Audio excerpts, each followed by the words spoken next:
എൻ്റെ പ്രിയപ്പെട്ടവരെ, പരിശുദ്ധ കുർബാനയുടെ സാന്നിധ്യത്തിൽ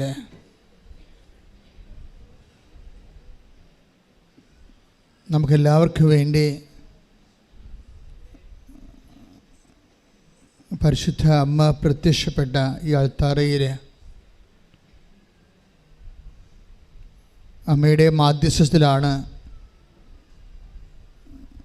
നമ്മൾ ഒരുമിച്ച് കൂടിയിരിക്കുന്നത്. ദൈവത്തിന് എങ്ങനെയും നമ്മുടെ വിഷയത്തിൻ്റെ മേലെ ദൈവികമായ ഒരു തീരുമാനം ഉണ്ടാക്കാൻ കഴിയുക. ഏത് തരത്തിലാണെങ്കിലും ദൈവം ഒരു തീരുമാനം ഉണ്ടാക്കിയാലും മതി. അത് നെഗറ്റീവ് ഒരു പോസിറ്റീവ്, രോഗം എന്തോ എന്നെ പിടിച്ചോട്ടെ, നമ്മുടെ വിഷയത്തിൽ ദൈവം ഇടപെടണം. എനിക്ക് തോന്നുന്നത് കുറച്ചുകൂടി ഓപ്പണായിട്ടുള്ള ഒരു സത്യസന്ധമായിട്ടുള്ളൊരു നിലപാട് അതാണ്. ദൈവം എൻ്റെ വിഷയത്തിൽ ഇടപെടണം. What ever may be the effect, അതിൻ്റെ ഇഫക്റ്റ് എന്തോ ആയിക്കോട്ടെ, അത് ചിലപ്പോഴും ആദ്യം നെഗറ്റീവ് ആകാം, അതിനുശേഷം അത് പോസിറ്റീവായിട്ട് വരാം. അതെല്ലാം ദൈവത്തിൻ്റെ ജ്ഞാനത്തിൻ്റെയും പരിപാലനത്തിൻ്റെയും ഭാഗമാണ്. മാനുഷികമായിട്ട് നമ്മൾ അതിനെ കാണേണ്ട കാര്യമില്ല. പക്ഷേ ദൈവം ഇടപെടണം. എന്നൊക്കെ കാര്യം വ്യക്തമാണല്ലോ. ഉടമ്പടി പോലെ ദൈവത്തിൻ്റെ ഇടപെടൽ സുനിശ്ചിതമാക്കുന്ന ഒരു ആധ്യാത്മിക പദ്ധതി നമ്മുടെ അറിവിലില്ല. അത്രയും സുനിശ്ചിതമായ രീതിയിലാണ് ദൈവം ഉടമ്പടിയിൽ നമ്മൾ ആ ഉടമ്പടിയുടെ സ്പിരിറ്റ് ഉൾക്കൊള്ളുകയാണെങ്കിൽ. ഇവിടെ ഒരു പ്രോബ്ലം ഉള്ളത് എന്താ? ഉടമ്പടി ചെയ്യുന്നുണ്ട് എല്ലാവരും, പക്ഷേ what is spirit of the covenant? ഉടമ്പടിയുടെ സ്പിരിറ്റ് എന്താണ്? ഉടമ്പടിയുടെ സ്പിരിറ്റ് നിന്നെ സ്നേഹിക്കുന്ന ദൈവത്തിന് വേണ്ടി ജീവിക്കാനുള്ള ഒരു മനസ്സിൻ്റെ സമർപ്പണമാണ്. ശ്രദ്ധിക്കട്ടെ. ഹല്ലേലൂയ. ബേസിക്കായിട്ട് നമ്മൾ വിശ്വാസി എന്താണ് ആർജിക്കേണ്ടത്? വിശ്വാസം ഒരു ദൈവാർജിതമായിട്ടുള്ളൊരു മാർഗമാണ്, ദൈവത്തെ ആർജിക്കാനുള്ള ഒരു മാർഗമാണ്. വിശ്വാസി ബേസിക്കായിട്ട് എന്താണ് ആർജിക്കേണ്ടത്? ഏത് കാലാവസ്ഥയിലും ദൈവത്തിൻ്റെ ഹിതത്തിൽ സന്തോഷിക്കാനുള്ള ആർജവം ഉണ്ടാകണം. ഏത് കാലാവസ്ഥ, ഇപ്പോൾ വർഷം വന്നു, നമ്മൾ വർഷത്തെ ഒത്തിരി സ്നേഹിക്കുന്ന ആൾക്കാരുണ്ട്. മൺസൂൺ ഒത്തിരി സ്നേഹിക്കുന്നവരുണ്ട്. എല്ലാവരും വർഷം നമ്മൾ ഈ വെള്ളത്തിൽ കിടക്കുന്ന കാരണം, പ്രളയവും പരാധീനതയൊക്കെ കാരണം നമുക്ക് വർഷം എന്ന് പറയുമ്പോൾ ആൾക്കാർക്ക് ഭയങ്കര സങ്കടമാണ്. പ്രത്യേകിച്ച് കൊച്ചു പെരകളിലൊക്കെ താമസിക്കുന്നവർക്ക് ചിലപ്പോൾ ചോറ് തിന്നുകൊണ്ടിരിക്കുന്ന സമയത്ത് ചോറ്റുപാത്രത്തിൽ വെള്ളം വീഴും. എൻ്റെ കുഞ്ഞുനാളിൽ അങ്ങനെ സംഭവിച്ചിട്ടുണ്ട്, ഞാൻ ഇന്ന് ഓർക്കുന്നുണ്ട്. അപ്പോൾ എൻ്റെ കുഞ്ഞു ഓർമ്മകളൊക്കെ വർഷത്തെ അത്ര കണ്ട് സ്വാഗതം ചെയ്യുന്നതല്ല. നാട്ടിൽ മുഴുവനും വെള്ളമായിരിക്കും. അത് ഒരു 4 മാസമൊക്കെ ഇങ്ങനെ എപ്പോഴും ഇങ്ങനെ വെള്ളത്തിൽ നീന്തി നടക്കേണ്ടി വരും. പറമ്പിൽ കര കാണത്തില്ല, കാരണം തോടെന്നല്ലേ സ്ഥലം, തോടാണ് മുഴുവനും. അപ്പം അത് വർഷത്തിങ്ങനെ നിറഞ്ഞു കിടക്കും. പിന്നെ കാലിൽ ചൊറി, അതുപോലെ തന്നെ വളങ്കടി. ഇപ്പോഴൊക്കെ വളങ്കടി ഇല്ലല്ലോ, പണ്ട് വളങ്കടി ഉണ്ടായിരുന്നു, ഇപ്പോഴും ചിലയിടത്തൊക്കെ ഉണ്ട് വളങ്കടി. അതിങ്ങനെ കാലൊക്കെ ഇങ്ങനെ വിണ്ട് കീറി പഴുത്തിരിക്കും. രാത്രി കൊണ്ടുവന്ന് മണ്ണെണ്ണ വിളക്കേ വെച്ചോളും. കാല് നീട്ടി മണ്ണെണ്ണ വിളക്ക് കടിച്ചിട്ടേ വേദനിച്ചിട്ട് ചൊറിഞ്ഞിട്ട് അവസാനം മണ്ണെണ്ണ വിളക്കായിരിക്കുമല്ലോ അന്ന് ഉപയോഗിക്കണത്. അപ്പോൾ ആ മണ്ണെണ്ണ വിളക്കെ കാല് കാണിച്ചു കൊടുക്കും. 10-40 കൊല്ലം മുമ്പുള്ള 10-60 കൊല്ലം മുമ്പുള്ള ചരിത്രമാണ് പറയണത്. അപ്പോൾ വർഷം എന്ന് പറയുമ്പോൾ നമുക്ക് നമ്മുടെ മനസ്സിൽ എന്തോ ഒരു വലിയ സങ്കടം വരും. മഞ്ഞുകാലത്ത് ചുമയും പനിയും കൊരയുമായിട്ട് വേറൊരു സങ്കടം. അതെന്നാലും മഞ്ഞുകാലം കുറച്ചൊരു മെച്ചമാണ്. വേനൽക്കാലത്ത് കൊടും ചൂടാണ്, ശരിക്കും പറഞ്ഞാൽ കൊടും ചൂടാണ്. എന്നാലും രാവിലെയും വൈകുന്നേരവും വലിയ കുഴപ്പമില്ല. രാത്രി കിടക്കുമ്പോൾ ചൂടാണ്. ഇപ്പോൾ ഒരു കാലാവസ്ഥയും അങ്ങനെ ഫുള്ളായിട്ട് ബെറ്റർ അല്ലല്ലോ, ആണോ? ഒരു കാലാവസ്ഥയും ഫുള്ളായിട്ട് മെച്ചമാണെന്ന് പറയാൻ പറ്റുക. താരതമ്യേന മോശമല്ല, നോട്ട് ദാറ്റ് ബാഡ്, അങ്ങനെ പറയാൻ പറ്റത്തുള്ളൂ. ജീവിതം ഇതുപോലെ തന്നെയാണ്. ജീവിതത്തിൽ ഒരു കാലാവസ്ഥയും നിങ്ങൾ അതിൻ്റെ അനുഭവങ്ങളെയാണ് ഫോക്കസ് ചെയ്യണമെന്നുണ്ടെങ്കിൽ കാലാവസ്ഥകൾ എല്ലാം നമ്മളെ തൃപ്തിപ്പെടുത്തുന്നില്ല. അനുഭവങ്ങളെയാണ്, ഒരു നല്ല അനുഭവത്തിന് വേണ്ടിയാണ് നമ്മൾ ജീവിതത്തിൻ്റെ വിഷയങ്ങളെ ഫോക്കസ് ചെയ്യണമെങ്കിൽ will not be that satisfied. നമുക്കത്രയും സന്തോഷമുണ്ടാകണമെന്ന് നിർബന്ധമില്ല. വചനം പറയണത് what may be the climate change ചെയ്താലും നിങ്ങൾ ദൈവത്തിൽ, നിങ്ങളുടെ മനസ്സ് ദൈവത്തിലായിരിക്കണമെന്നാണ്. അതാണ് ബൈബിൾ പറയണത്. ഓരോ കാലങ്ങൾ, നടപടി പുസ്തകം 17:25, ശ്രുതികട ഹല്ലേലൂയ. പ്രവർത്തനങ്ങൾ 17-ാം അധ്യായം 26-27 തിരുവചനങ്ങൾ. ഭൂമുഖം മുഴുവൻ വ്യാപിച്ചു വസിക്കാൻ വേണ്ടി, ഒന്ന് പറഞ്ഞേ, ഭൂമുഖം മുഴുവൻ വ്യാപിച്ചു വസിക്കാൻ വേണ്ടി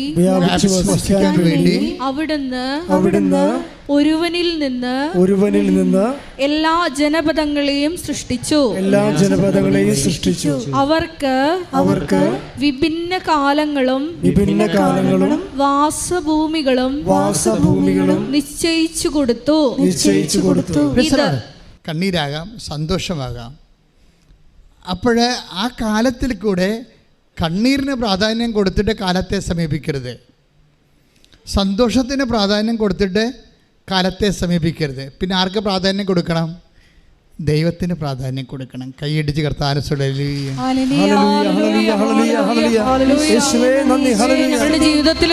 നമ്മുടെ യോഹന്നാൻ്റെ സുവിശേഷത്തിലെ 11:37, യോഹന്നാൻ 11:37 ലാസറിൻ്റെ ശവകുടീരത്തിൻ്റെ വാതിൽക്കൽ നിന്ന് കരയുന്ന ക്രിസ്തുവിനെ കാണിക്കുന്നുണ്ട്. ബൈബിളിലെ ഏറ്റവും ചെറിയ വാക്കാണത്.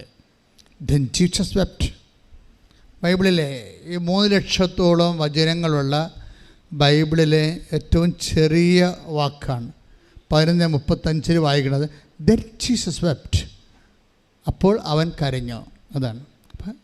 ഇപ്പം കർത്താവും നമ്മുടെ കരച്ചിലിൽ പങ്കെടുത്തിട്ടുണ്ട്. It is not that bad. കരച്ചിൽ മോശമുള്ള കാര്യമായിട്ട് എടുക്കണില്ല. മനസ്സിലായി? നമ്മുടെ കരച്ചിലിനോട്, എല്ലാ കരച്ചിലിനോടും കർത്താവ് ഐക്യദാർഢ്യം പുലർത്തിയിട്ടുണ്ട്. ദാറ്റ് മീൻസ് ദൈവം നമ്മുടെ കരച്ചിലും ഏറ്റെടുത്തിരിക്കുന്നു. കൈ ഇടിച്ച് കർത്താവ്. ഇന്നത്തെ ദിവസം നമ്മൾ താബോർ മലയിൽ കർത്താവ് ശിഷ്യന്മാരുടെ കൂടെ താബോർ മലയുടെ മുകളിലേക്ക് കയറി യാക്കോബ്, യോഹന്നാൻ,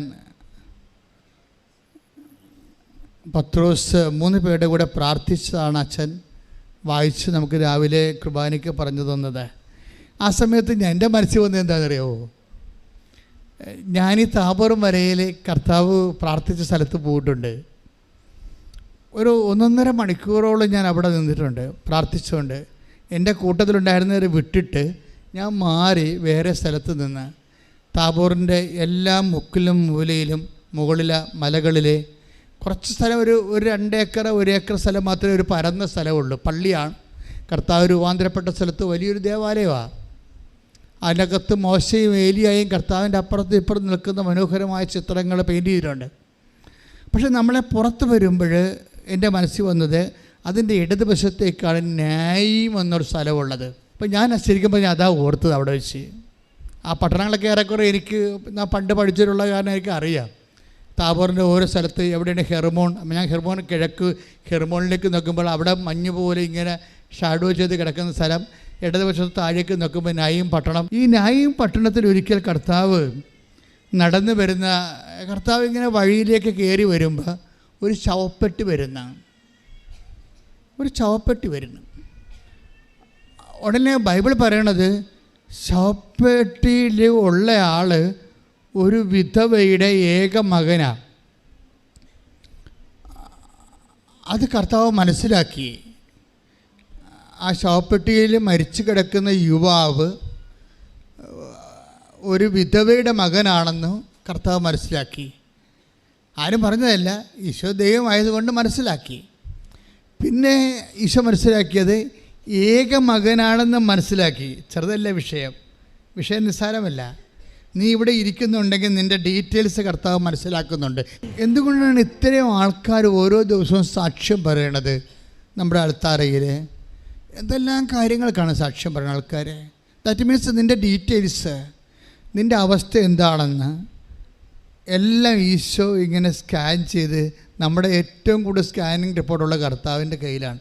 ഡീറ്റെയിൽസ് എല്ലാം ഉണ്ട്. അതുകൊണ്ടാണ് ഈ വിധവയുടെ ഈ ശവമായി കിടക്കുന്ന മകൻ, ആ വിധവയുടെ ഭർത്താവ് മരിച്ചുപോയൊരു സ്ത്രീയുടെ മകനാണ്. അതല്ല നമുക്ക് സങ്കടപ്പെടുന്നത്, അതിൽ വേറെ ഇനി അവൾക്ക് ഭക്ഷണം കൊടുക്കാനോ വേറെ എടുത്ത് കൊടുക്കാനോ ആരുമില്ല എന്ന് കണ്ടാലേ കർത്താവ് വല്ലാത്തൊരവസ്ഥയിലാകും. നമ്മൾക്ക് ആരുമില്ല എന്ന് കണ്ടാൽ.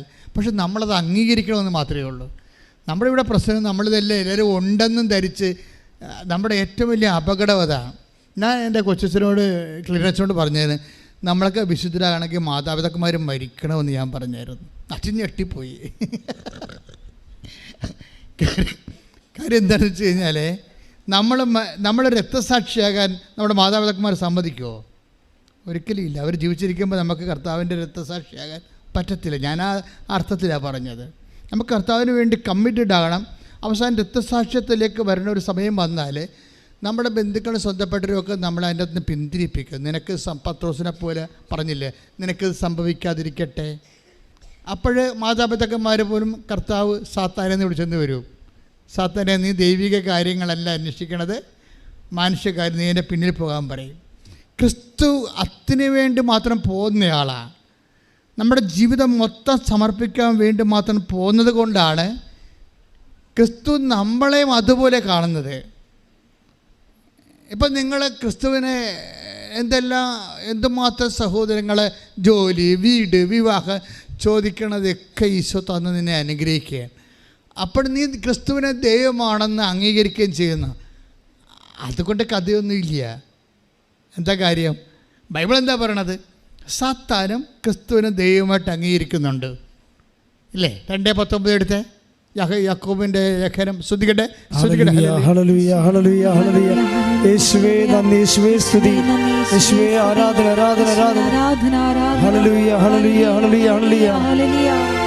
യാക്കോബ് 2:19 ദൈവം ഏകനാണെന്ന് നീ വിശ്വസിക്കുന്നു.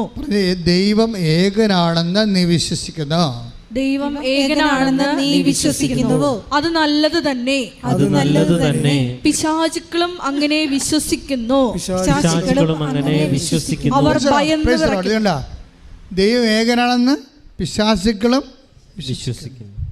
ഈ പിശാചുക്കളുടെ വിശ്വാസത്തിൻ്റെ നിലവാരത്തിൽ തന്നെയാണ് നമ്മളെങ്കിൽ നമ്മുടെ വിശ്വാസത്തിന് ദൈവം വലിയ പ്രാധാന്യം കൊടുക്കണില്ല. മനസ്സിലായില്ലേ? ആദ്യം ഈ പത്രോസ് പിശാചുക്കളുടെ വിശ്വാസത്തിൻ്റെ നിലവാരത്തിലായിരുന്നു. പത്രോസിൻ്റെ പ്രശ്നം അതാണ്. പത്രോസിൻ്റെ വിശ്വാസം വലിയ വിശ്വാസം ഉണ്ടെങ്കിലും പെട്ടെന്ന് ഒരു പ്രയാസകരമായ സാഹചര്യത്തെക്കുറിച്ച് ഈശോ പറയുമ്പോൾ പെട്ടെന്ന് വിശ്വാസത്തിൻ്റെ നിലവാരത്തിൽ, പിശാചിൻ്റെ നിലവാരത്തിലേക്ക് നമ്മുടെ വിശ്വാസം വരും. പത്രോസിന് വന്നതാണ്.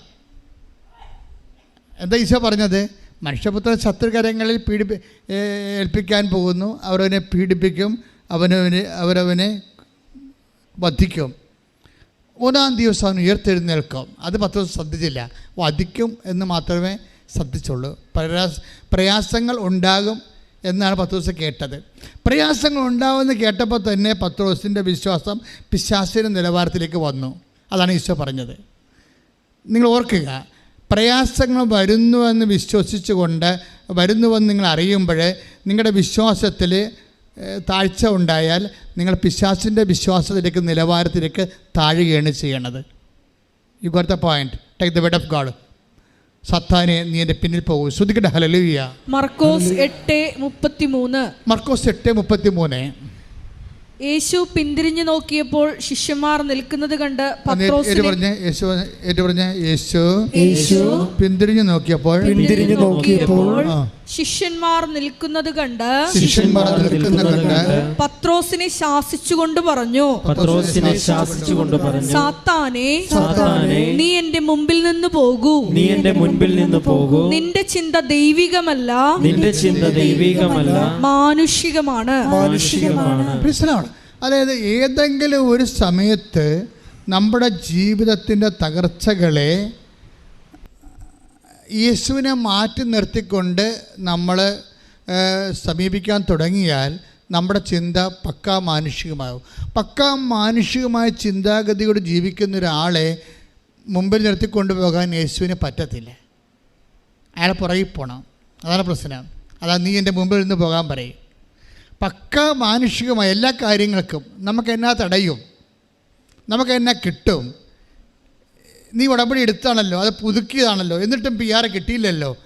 അപ്പോൾ അതിനോട് എന്തുകൊണ്ട് നീ പ്രത്യക്ഷിക്കുന്ന പ്രാർത്ഥനയിൽ എഴുന്നേക്കാൻ താമസിച്ചു പോയാൽ നീ സ്വാഭാവികമായിട്ടും വിശ്വാസത്തിൽ നിന്ന് പിന്തിരിഞ്ഞു.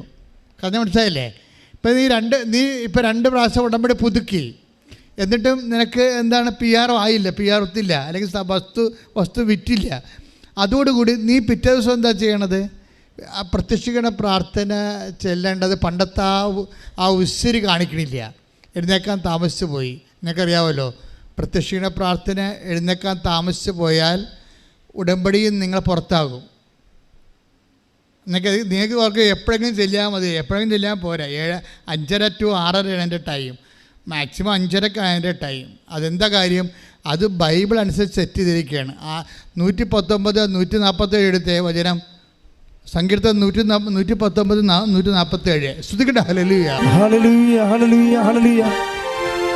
119 സങ്കീർത്തനം 147 തിരുവചനം. അതിരാവിലെ എന്ന് പറഞ്ഞാൽ എത്രയാണ്? 5:30 മണിയെങ്കിലും അല്ലേ? അതാണ് അതിരാവിലെ ഞാൻ ഉണർന്ന് സഹായത്തിനു വേണ്ടി നിലവിളിക്കുന്നു. ഞാൻ അങ്ങയുടെ വാഗ്ദാനത്തിൽ പ്രത്യാശ അർപ്പിക്കുന്നു. ഉടമ്പടി നീ പ്രത്യാശ അർപ്പിക്കണം എപ്പോഴാണ്? അതിരാവിലെയാണ്. അതാണ് പ്രത്യക്ഷിക്കുന്ന പ്രാർത്ഥന 5:30 എന്ന് പറയണത്. 5:30 to 6:30 എന്ന് വെച്ച് കഴിഞ്ഞാൽ മടിച്ചുകൾക്ക് കൂടി, കുറച്ച് മടിച്ചുകളെ കൂടി അഡ്രസ്സ് ചെയ്തുകൊണ്ടാണ് 6:30 എന്ന് പറയണത്. ശരിക്കും 5:30 5:30. അതിനുള്ളിൽ ഒരു 6 മണിയാകുമ്പോൾ നമ്മൾ കുളിച്ച് ഫ്രഷായി പ്രത്യക്ഷിക്കുന്ന പ്രാർത്ഥന. കാര്യം ആ വചനം ഒന്നിട്ട് വായിച്ച്, അതിരാവിലെ ഞാൻ ഉണർന്ന് സഹായത്തിനു വേണ്ടി നിലവിളിക്കുന്നു. ഞാൻ അങ്ങയുടെ വാഗ്ദാനത്തിൽ പ്രത്യാശ അർപ്പിക്കുന്നു. ഞാൻ അങ്ങയുടെ വാഗ്ദാനത്തിൽ പറഞ്ഞേ, ഞാൻ അങ്ങയുടെ വാഗ്ദാനത്തിൽ പ്രത്യാശ അർപ്പിക്കുന്നു. അപ്പൊ എന്തെല്ലാം കാര്യങ്ങൾക്കാണ് വാഗ്ദാനം ഉള്ളത്? ഓൾമോസ്റ്റ് ഓൾ തിങ്സിന് വാഗ്ദാനമാണ്. എല്ലാത്തിനും, ജീവിതത്തിൻ്റെ എല്ലാ കാര്യങ്ങൾക്കും വാഗ്ദാനമുണ്ട്. ജീവിതത്തിൻ്റെ എല്ലാ കാര്യങ്ങൾക്കും. നമ്മുടെ ഈ സാക്ഷ്യങ്ങളുടെ വെറൈറ്റി കേട്ടാൽ മനസ്സിലാകും. ജീവിതത്തിൻ്റെ എല്ലാ കാര്യങ്ങൾക്കും വാഗ്ദാനമുണ്ട്. ആ വാഗ്ദാനം എന്താണ്? വാഗ്ദാനം എന്ന ഉടമ്പടിക്ക് ബൈബിളിൽ പല പേരാ പറയണത്. വാഗ്ദാനം എന്ന് പറയും, കൽപ്പന എന്ന് പറയും, നിബന്ധന എന്ന് പറയും, നിയോഗമെന്ന് പറയും, ഉടമ്പടി എന്ന് പറയും. അപ്പം ഞാൻ അങ്ങയുടെ വാഗ്ദാനത്തെ പ്രത്യാശ അർപ്പിക്കണമെന്ന് വെച്ചാൽ ഞാൻ അങ്ങുമായിട്ട് ചെയ്ത ഉടമ്പടിയിൽ പ്രത്യാശ അർപ്പിക്കുന്നു. ആ പ്രത്യാശ അർപ്പിക്കുന്നത് കൊണ്ടാണ് ഞാൻ അതിരാവിലെ എഴുന്നേൽക്കുന്നത്. അല്ലെങ്കിൽ എനിക്ക് 10 മണിക്ക് എഴുന്നേറ്റാൽ മതിയായിരുന്നു. പിടിയിട്ടില്ല. അപ്പോൾ അത് പ്രത്യാശയുടെ ബന്ധം. നീ രാവിലെ എഴുന്നേൽക്കുന്നത് പ്രത്യാശയുമായിട്ടാണ് ബന്ധം കിടക്കുന്നത്. അപ്പം നിങ്ങൾക്ക് ഇഷ്ടമുള്ളപ്പോൾ കിടന്നിട്ട് ഇഷ്ടമുള്ളപ്പോൾ എഴുന്നേക്കാൻ പറ്റത്തില്ല. പ്രത്യാശ ഇല്ലാത്തവരാ. ഇഷ്ടമുള്ളപ്പോൾ കിടന്ന് ഇഷ്ടമുള്ളപ്പോൾ എഴുന്നേക്കാൻ പറ്റത്തില്ല. നിങ്ങൾക്ക് വചനത്തിൽ ഉടമ്പടി പ്രത്യാശ ഉള്ളവർ അതിരാവിലെ എഴുന്നേൽക്കണമെങ്കിൽ നേരത്തെ ഉറങ്ങാൻ നോക്കണം. ജീവിതത്തിന് ചിട്ട വേണം. അപ്പം അതുകൊണ്ട് പ്രാർത്ഥിക്കുക, കർത്താവായ ദൈവമേ, കർത്താവായ ദൈവമേ, അങ്ങയുടെ ചട്ടങ്ങളെ ചിട്ടയോടെ പരിപാലിക്കാൻ എനിക്ക് ശക്തി തരണമേ. ശ്രുതികട ഹല്ലേലൂയ, ഹല്ലേലൂയ, ഹല്ലേലൂയ, ഹല്ലേലൂയ. യേശുവേ നന്ദി, ഹല്ലേലൂയ, ഹല്ലേലൂയ, ഹല്ലേലൂയ. യേശുവേ സ്തുതി, ഹല്ലേലൂയ, ഹല്ലേലൂയ. ക്രമപ്പെടുത്തുവാൻ അഭിഷേകം ചെയ്യണമേ. ഹല്ലേലൂയ, ഹല്ലേലൂയ, ഹല്ലേലൂയ. യേശുവേ സ്തുതി, ഹല്ലേലൂയ, ഹല്ലേലൂയ. പരിശുദ്ധ പരമ ദിവ്യകാരുണ്യത്തിന് ആരാധനയും സ്തുതിയും പുകഴ്ചയും ഉണ്ടാകട്ടെ. ഈ ദിവസങ്ങളിൽ ഇവിടെ ഒരു സാക്ഷ്യം ഉണ്ടായിരുന്നു. ആൻസി എളവൂർ. അവിടെ സാക്ഷ്യത്തിൻ്റെ പ്രത്യേകത, അവർ തീക്ഷണമതിയായ ഒരു ലേഡിയാണ്. കേൾക്കുമ്പോൾ അറിയാം. ചിലർക്ക് ഉടമ്പടിയൊക്കെ എടുക്കുമ്പോഴേ അവർക്ക് ബേസിക്കായിട്ട് ഫെയ്ത്ത് ഉണ്ട്, ബേസിക്കായിട്ട് ദൈവസ്നേഹമുണ്ട്. അത് പിന്നെ when it set in the covenant prayer അത് ആക്സലറേറ്റ് ചെയ്യും. ഇപ്പോൾ ബേസിക് ഫെയ്ത്ത് ഉള്ളവരില്ലേ, ബേസിക് ചിലർക്കിങ്ങനെ ഫെയ്ത്ത് ഉണ്ടാക്കിയെടുക്കണം, വിശ്വാസം ഉണ്ടാക്കിയെടുക്കണം. അങ്ങനെയല്ല, ഇവർക്ക് ബേസിക് ഫെയ്ത്ത് ഉള്ള ആളാണ്. ബേസിക് ഫെയ്ത്തും അത് ആക്ടിവേറ്റ് ചെയ്യിക്കാനുള്ള കഴിവൊക്കെ ഉള്ള ആളാണ്. അത് വലിയ സന്തോഷമാണ്. അതായത് നമുക്ക് ഉടമ്പടി സാക്ഷ്യം പറയുന്നത് കേട്ടാൽ മനസ്സിലാകും. അതായത് അവർക്കുള്ള സ്വതസിദ്ധമായ വിശ്വാസമില്ലേ, അവർക്കുള്ള സ്വതസിദ്ധമായ ദൈവസ്നേഹം, അവർ ഉടമ്പടിയിലേക്ക് വരുന്നു കഴിഞ്ഞാൽ അത് മുഴുവനായിട്ട് അതിൻ്റെ അകത്ത് പ്രയോഗിക്കും. അങ്ങനെയാണ് പിന്നെ ദൈവമായിട്ട് ഞാൻ എൻ്റെ അമ്മയെ വിടത്തില്ല എന്ന് പറയണത്. ഓരോ സാക്ഷ്യം പറഞ്ഞിട്ടും പറയും ഞാൻ എൻ്റെ അമ്മയെ വിടത്തില്ല എന്ന് പറയും. എന്താ കാര്യം വെച്ച് കഴിഞ്ഞാൽ അവർ 2012 അവർ നഴ്സിംഗ് പാസ്സായ ആളാണ്. അപ്പം അവർ പറയണത് അവരുടെ വീട്ടിൽ, ഇനി ഏത് വീട് കെട്ടിച്ച് വിടാൻ വേണ്ടിയാണ്, അവരുടെ സ്വന്തം വീടാണെന്ന് നമുക്കറിയത്തില്ല, പക്ഷെ അവരെ എപ്പോഴും ആക്രമിക്കുന്നവരും അവരെപ്പോഴും കുറ്റപ്പെടുത്തുന്നവർ പറയണത് നീ ഇവിടെ വന്നിട്ടാണിത് മുടിഞ്ഞു പോയത്, കുടുംബം മുടിഞ്ഞു പോയത്, നിന്നെ എന്തിനു കൊള്ളാം, ഇങ്ങനെ കുറേ കാര്യങ്ങളൊക്കെ പറഞ്ഞ് നീ കാരണമാണ് അങ്ങനെ സംഭവിച്ചത്, ഇങ്ങനെ നേരം വെളുക്കുകയും ഇങ്ങനെ നമ്മളെ കുറ്റപ്പെടുത്തുന്ന ഒരു സിറ്റുവേഷനാണ്. അപ്പോൾ ഇവള് ഇരുന്ന് കർത്താവിനോട് കാര്യം, കർത്താവേ എന്നെ നീ അല്ലേ കുറ്റപ്പെടുത്തേണ്ടത്, ഈ മനുഷ്യന്മാരെന്തിനാണ് എന്നെ കുറ്റപ്പെടുത്തുന്നത്? അപ്പോൾ അവളുടെ കുറ്റപ്പെടുത്തലിലൂടെ അവൾ അനുഭവിക്കുന്ന സങ്കടങ്ങളും കർത്താവിൻ്റെ അക്കൗണ്ടിൽ വെച്ചാണ് അവൾ വിശ്വാസപൂർവ്വം അതിനെ തരണം ചെയ്യണത്. അങ്ങനെ ഇരിക്കുമ്പോഴാണ് അമ്മ പറഞ്ഞത്, അവൾ നീ ഉടമ്പെടുക്കാൻ പറഞ്ഞത്. അതായത് കുറേ ആൾക്കാർക്ക് ഇങ്ങനെ വഴിമുട്ടി പോകുമ്പോൾ ദൈവം തന്നെ അവരോട് പറയവേ ഉടമ്പെടുക്കാൻ പറയും. എത്ര പേരാണെന്ന് ഇവിടെ സാക്ഷ്യം പറയണത്? അവരുടെ ജീവിതത്തിൽ ഒരു ഇങ്ങനെ വളരെ വല്ലാത്ത മോശം കണ്ടീഷൻസ് വരുമ്പോൾ പരിശുദ്ധ അമ്മ തന്നെ അവർക്കൊരു നോട്ട് കൊടുക്കും ഉടമ്പടി എടുക്കാൻ. അതറിയാമെങ്കിൽ ഈ ദിവസം ഷീജ എന്നും പറഞ്ഞ് ഷീജ സെൻദേവ് അമ്മയും മകനുമാണ്. അപ്പോൾ അവർ ശ്രീ ചിത്രയിൽ ഒരു ഓപ്പറേഷന് വേണ്ടി ചെന്നിരിക്കുന്നതാണ് ഷീജ. അവരുടെ സാക്ഷ്യം നല്ല രസമാണ് കേൾക്കാൻ. എന്നുവെച്ചാൽ അവരുടെ മകന് ഹൃദയത്തിൻ്റെ അരികിൽ അകത്ത് നെഞ്ചിൻ്റെ ഉള്ളിൽ ഒരു സിസ്റ്റ് വളർന്നു വരുന്നു. അപ്പോൾ അതിൻ്റെ ഫ്ലൂയിഡൊക്കെ ഉണ്ട്, അത് കാരണം ശ്വാസം മുട്ടലുണ്ട്, അത് കാരണം അവൻ മരിച്ചു പോകും. അപ്പോൾ അതുകൊണ്ട് അവന് മേജർ സർജറിക്ക് ഇവിടെ ശ്രീജിത്തിനെ കൊണ്ടുപോയിരിക്കുക. പക്ഷേ ഹൃദയത്തിൻ്റെ ഒരു പ്രധാനപ്പെട്ട ഞരമ്പിൻ്റെ അടുത്താണ് ഈ സിസ്റ്റ് ഇരിക്കുന്നത്. അപ്പം സിസ്റ്റയുടെ തൊട്ട ഹൃദയ ഞരമ്പ് ഛേദിച്ചു പോകും, മരിച്ചു പോകും. അപ്പോൾ കാരണം ഡോക്ടർമാരെ തൊടുന്നില്ല. അതുകൊണ്ട് അവർ പറയണത് ജീവിച്ചിരിക്കണം അത്രയും ജീവിച്ചിരിക്കട്ടെ, അത്രയും നമുക്കവനെ കാണാമല്ല. അവരമ്മയോട് ഇപ്പോൾ ഡോക്ടർമാരൊക്കെ ഇപ്പോഴത്തെ രീതി എന്ന് വെച്ച് കഴിഞ്ഞാൽ നേരെ അവർ പറയും. അതിനകത്ത് എന്ത് ഭവിഷ്യത്ത് വന്നതല്ല, അതിന് വലിയ ഭവിഷ്യത്ത് ഉണ്ടാകാതിരിക്കാൻ വേണ്ടി ഉള്ള കാര്യം ഉള്ള പോലെ പറയാം. അവനെ നിങ്ങൾക്ക് കാണാൻ പറ്റുമല്ലോ. ഇപ്പോൾ ഈ രോഗത്തിൻ്റെ അവസ്ഥ അതാണ്, ഹൃദയഞരമ്പ് മുറിഞ്ഞാൽ മരിച്ചു പോകും. അതുകൊണ്ട് കാണാൻ പണ്ട അത്രയും കാലം കാണ് അമ്മ എന്ന് പറയും.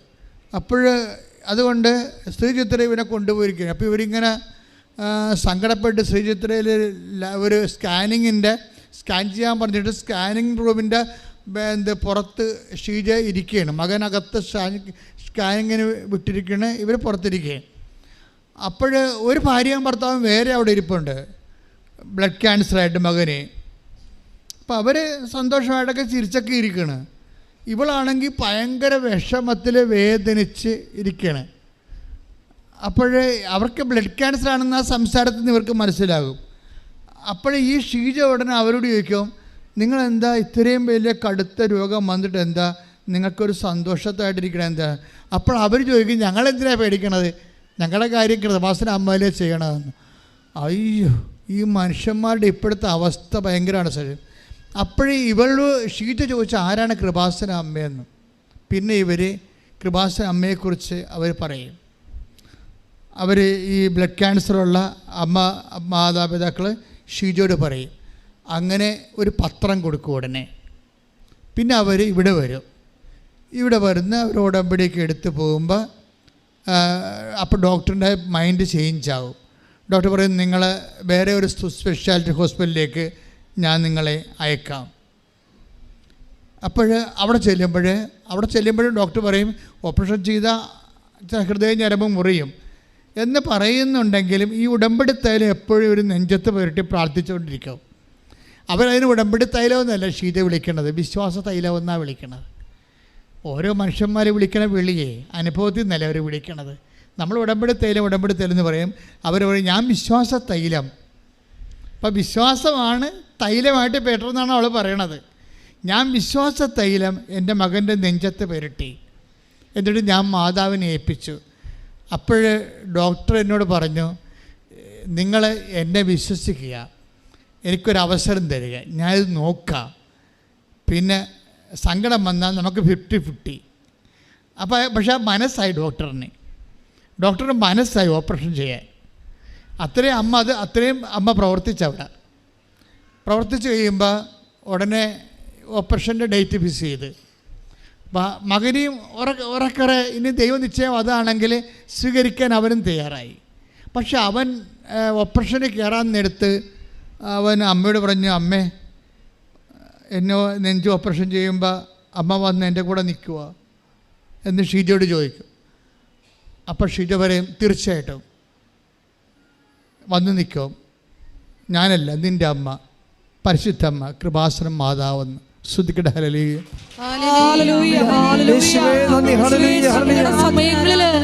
പരമദിവ്യകാരുണ്യത്തിന് അപ്പൊ ഇപ്പോഴും ആൾക്കാരുടെ ഒരു അനുഭവം എന്ന് പറയണത്, ദൈവത്തിൻ്റെ പ്രതിനിധിയായിട്ട് നമ്മുടെ ജീവിതത്തിൻ്റെ സിറ്റുവേഷനിൽ അമ്മ നേരിട്ട് ഹാജരാകുന്ന ഒരവസ്ഥയാണ് കാണുന്നത്. എന്നിട്ട് അവരൊക്കെ സാക്ഷ്യം പറയുന്നവർ പറയും, ഞാനെന്തിനാ ഇങ്ങനെയൊക്കെ പറയണമെന്നറിയാമോ, എൻ്റെ ഈ സാക്ഷ്യം എടുത്തിട്ട് വേണം സഭ അമ്മയുടെ പ്രത്യക്ഷീകരണം പഠിക്കാൻ. അങ്ങനെ ഒരു സ്ത്രീ എന്ന് പറഞ്ഞു ഇന്നലെ. ആൾക്കാരിപ്പോൾ ഇതിന് മുമ്പത്തെക്കാളും വളരെ സീരിയസ് ആണ്, മുമ്പത്തെക്കാൾ വളരെ എഡ്യൂക്കേറ്റഡ് ആയിട്ടുള്ള ആൾക്കാരാണ് ഉടമ്പടി എടുക്കുന്നത്. അവർക്ക് ഈ വിഷയത്തെക്കുറിച്ചൊക്കെ ഏത്യസ്റ്റായിട്ട് കാര്യങ്ങളെക്കുറിച്ച് അറിയാവണം. കാര്യം കൃപാസന അമ്മയെന്ന് പറയുന്നത് ഫാത്തിമ മാതാവല്ലല്ലോ, അത് വേളാങ്കണ്ണി അമ്മയല്ല, അത് ലൂർദ് മാതാവുമല്ല. പിന്നെ ആരാണ്? കൃപാസന ആൾക്കാർ 2004 ഡിസംബർ 7-ാം തീയതി 2:30 മണിക്ക് ഇവിടെ സമയഘടികാരം നെഞ്ചി ചാർത്തി ദുരന്തമുണ്ടാകാൻ പോകുന്നത് പ്രാർത്ഥിക്കണമെന്ന് പറഞ്ഞുകൊണ്ട് സിൽവർ ഗ്രേയിൽ പ്രത്യക്ഷപ്പെട്ട അമ്മയാണ് കൃപാസന മാതാവെന്ന് പറയണത്. അപ്പോഴേ ദുരന്തമുണ്ടാകാൻ പോണ പ്രാർത്ഥിക്കണമെന്ന് പറഞ്ഞ മാതാവാണ്. മനുഷ്യൻ്റെ വ്യക്തിപരമായ ദുരന്തമായാലും ശരി, രാജ്യത്തിൻ്റെ ദുരന്തമായാലും ശരി, ലോകത്തിൻ്റെ ദുരന്തമായാലും ശരി, എല്ലാ ട്രാജഡിയും കലാമിറ്റിയും അമ്മ കൈകാര്യം ചെയ്യാൻ വേണ്ടി ദൈവം പ്രത്യേകം അഭിഷേകം ചെയ്ത് നിയോഗിക്കപ്പെട്ടയാളാണ്. അതുകൊണ്ടാണ് ആൾക്കാരുടെ ഓരോ ലൈഫ് സിറ്റുവേഷനിലേക്കും അമ്മ ആളാം പ്രതി കടന്നു വരണത്. പ്രാർത്ഥിക്കുക. അമ്മേ പരിശുദ്ധ അമ്മേ, അമ്മേ പരിശുദ്ധ അമ്മേ, ദൈവമാതാവേ, ദൈവമാതാവേ, എന്റെ ദുരന്തപൂർണമായ ശാരീരിക ദുരന്തം, സാമ്പത്തിക ദുരന്തം, വിദ്യാഭ്യാസ ദുരന്തം, ജീവിത പങ്കാളിയെ കിട്ടാത്ത ദുരന്തം, വരുമാനമില്ലാത്ത ദുരന്തം, ശാരീരിക രോഗത്തിന്റെ ദുരന്തം, ജീവിതത്തിന്റെ എല്ലാ ഘട്ടങ്ങളിലുമുള്ള വ്യത്യസ്തങ്ങളായ ദുരന്തങ്ങള്, വീടില്ലാത്ത ദുരന്തങ്ങള്, ജീവിത പങ്കാളി നഷ്ടപ്പെട്ട ദുരന്തം, അങ്ങനെ എന്റെ മനസ്സിന് വേദന ഉണ്ടാക്കുന്ന എല്ലാ ദുരന്തങ്ങളിലേക്കും ആശ്വാസം പകരാൻ ദൈവത്താൽ നിയോഗിക്കപ്പെട്ട ദൈവമാതാവേ, മാതാവേ, പ്രത്യക്ഷീകരണത്തിന്റെ വലിയ സാക്ഷിയായി എന്നെ ഉയർത്തണമേ.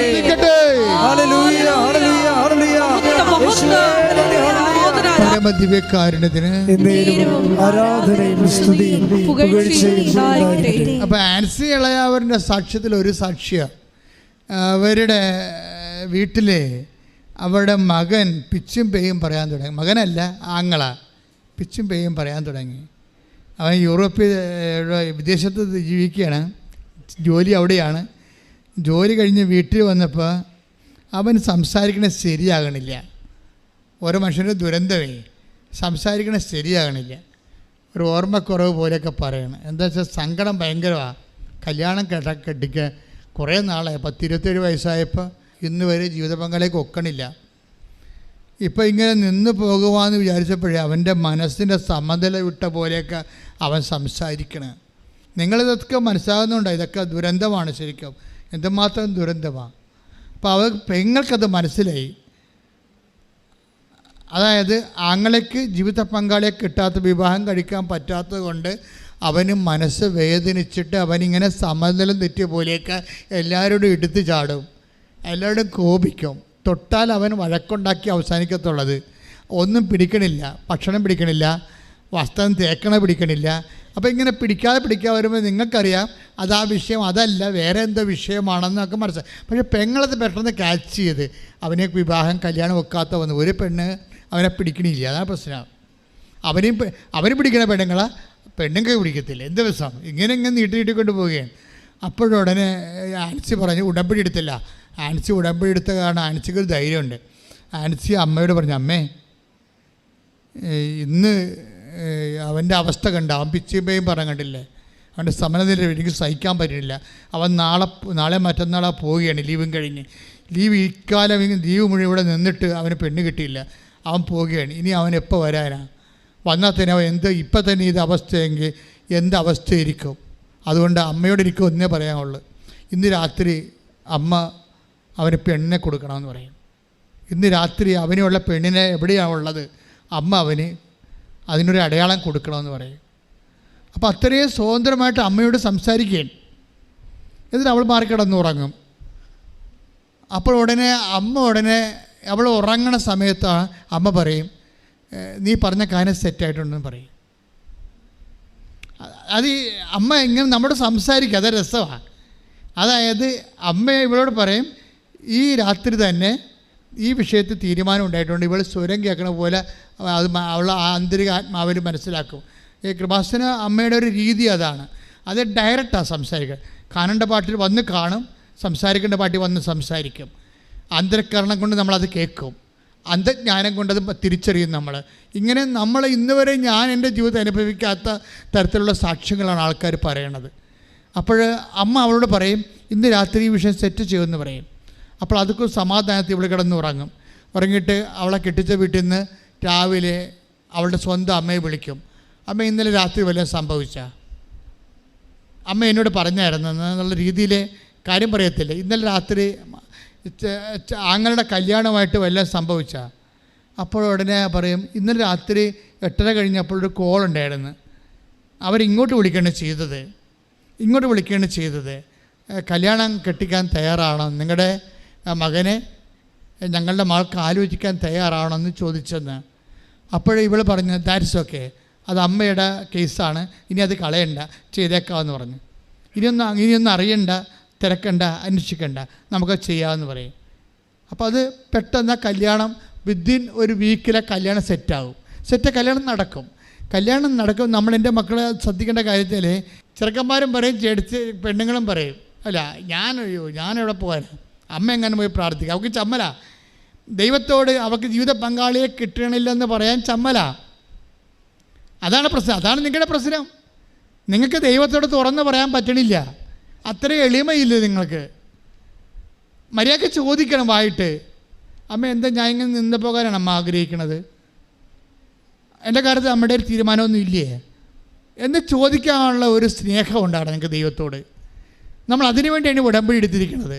ഉടമ്പടി നിങ്ങൾ ദൈവസ്നേഹത്തേക്ക് വളർത്തണം, വിശ്വാസത്തിലേക്ക് വളർത്തണം, പ്രത്യാശയിലേക്ക് വളർത്തണം. പ്രാർത്ഥിക്കുക, കർത്താവേ ഉടമ്പടിയിലൂടെ എന്നെ ദൈവസ്നേഹത്തിലേക്ക് വളർത്തണമേ, വിശ്വാസത്തിലേക്ക് വളർത്തണമേ, പ്രത്യാശയിലേക്ക് വളർത്തണമേ. ശ്രദ്ധിക്കട്ടെ, ഹല്ലേലൂയ.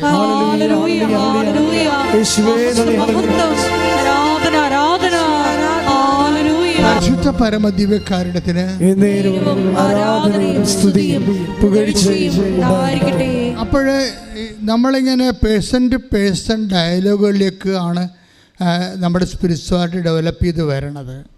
ഇതുണ്ട്, ഓരോ വ്യക്തികൾ ദൈവത്തോട് സംസാരിക്കണുണ്ടല്ലേ, അമ്മയോട് തുറന്ന് സംസാരിക്കുകയാണ്. എന്നിട്ട് അവർ തന്നെ സമയം ഫിക്സ് ചെയ്യാൻ, ഇന്ന് രാത്രി അമ്മ ഈ വിഷയം സെറ്റാകണം. അപ്പോൾ എന്നിട്ട് അത് തന്നെയാണ് അവരുടെ വാക്ക് ഏറ്റെടുത്തിട്ടാണ്. നിങ്ങൾക്ക് ഒരു കാര്യം അറിയാമല്ലോ, അമ്മ ദൈവത്തിന് കിട്ടിയ ഒരു അമ്മഭാവമാണ് ശരിക്കും പറഞ്ഞാൽ.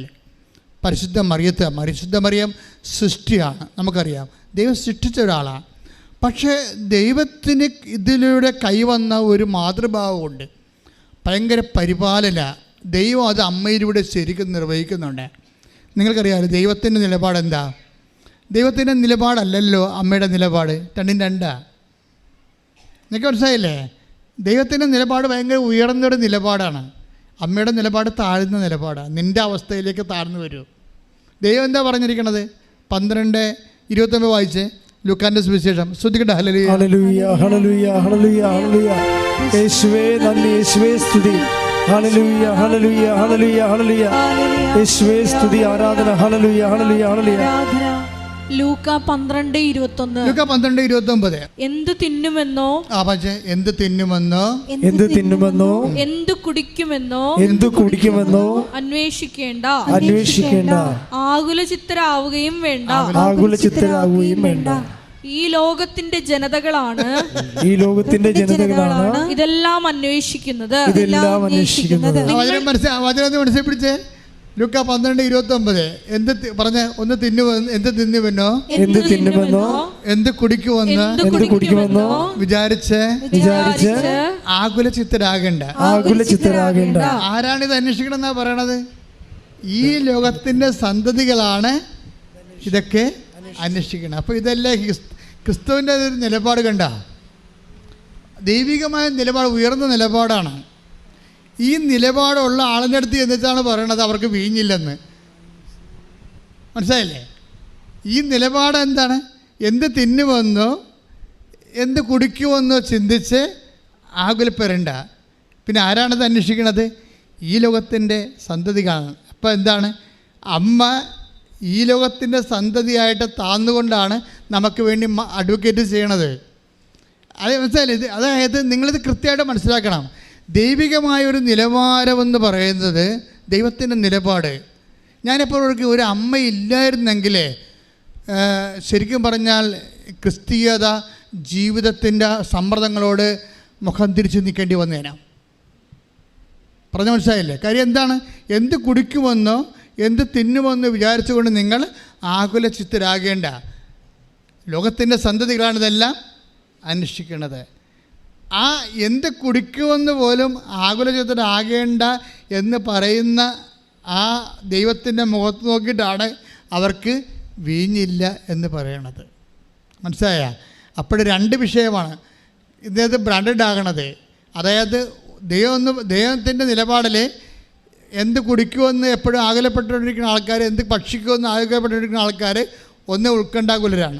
ഉത്കണ്ഠാകുലരായതുകൊണ്ട് തന്നെ അവർ ലോകത്തിൻ്റെ സന്താനങ്ങളാണ്. അവർക്ക് വിശ്വാസമില്ല എന്നാണ് എൻ്റെ അർത്ഥം. ഇതാണ് ദൈവത്തിൻ്റെ മൈൻഡ് സെറ്റ്. ഈ ദൈവത്തിൻ്റെ മൈൻഡ് സെറ്റിനെ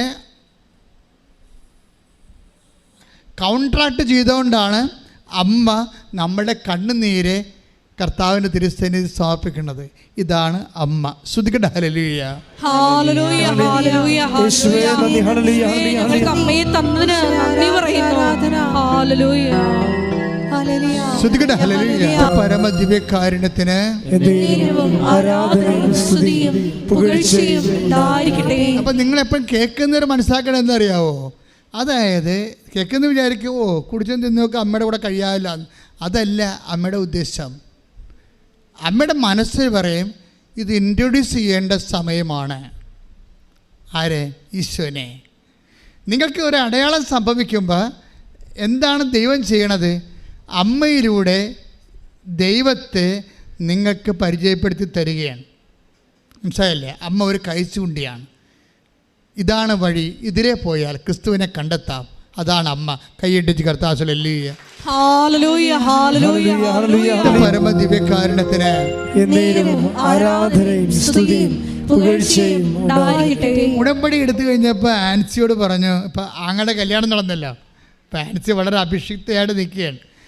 ആൻസിയോട് ആരോ പറഞ്ഞു, കൂട്ടുകാരത്തി പറഞ്ഞു, ആൻസി നീ IELTS എഴുതണില്ലേ എന്ന് ചോദിച്ചു. അപ്പോൾ എന്തുമാത്രം ഗ്യാപ്പാണെന്ന് നോക്കിയേ. 12 കൊല്ലമായി ഗ്യാപ്പ്. 2012 നഴ്സിംഗ് പാസ് ഔട്ട് ചെയ്ത ആളാണ്. ജീവിതം തീർന്ന്. ഇപ്പം ആരാണ്ട് വന്ന് ചോദിക്കുകയാണ്. എന്താ ചോദിക്കണേ? കൂട്ടുകാർ ചോദിക്കുകയാണ്, ആൻസി IELTS എഴുതണുണ്ടോ? അപ്പം അങ്ങനെ ഒരു ചിന്ത പോലും ഇല്ല, അങ്ങനെ ഒരു ആലോചന പോലും ഇല്ല. ആ ഫീൽഡ് വിട്ടതാണ്, ആ ഫയൽ ക്ലോസ് ചെയ്തതാണ്. ഓർക്കുക, കൃപാസനം മാതാവ് നിൻ്റെ ഓപ്പൺ ചെയ്ത് എല്ലാം ക്ലോസ് ചെയ്ത ഫയൽ പിടിപ്പിക്കും. കാര്യം തന്നെ, അവർ അഹ്റോൻ്റെ പുത്രിയാണ്.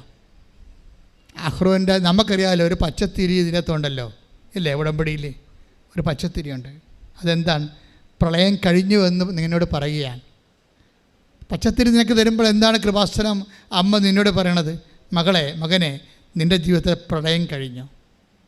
ബൈബിളിൽ പ്രളയം കഴിയുമ്പോഴല്ലേ, കര തെളിയുമ്പോഴല്ലേ ഒരുവിൻ്റെ കൊമ്പും കൊത്തിക്കൊണ്ട് പ്രാവ് വരണത്. അത് പച്ച നിറമാണ്. കൈയിടിച്ച് കർത്താവ്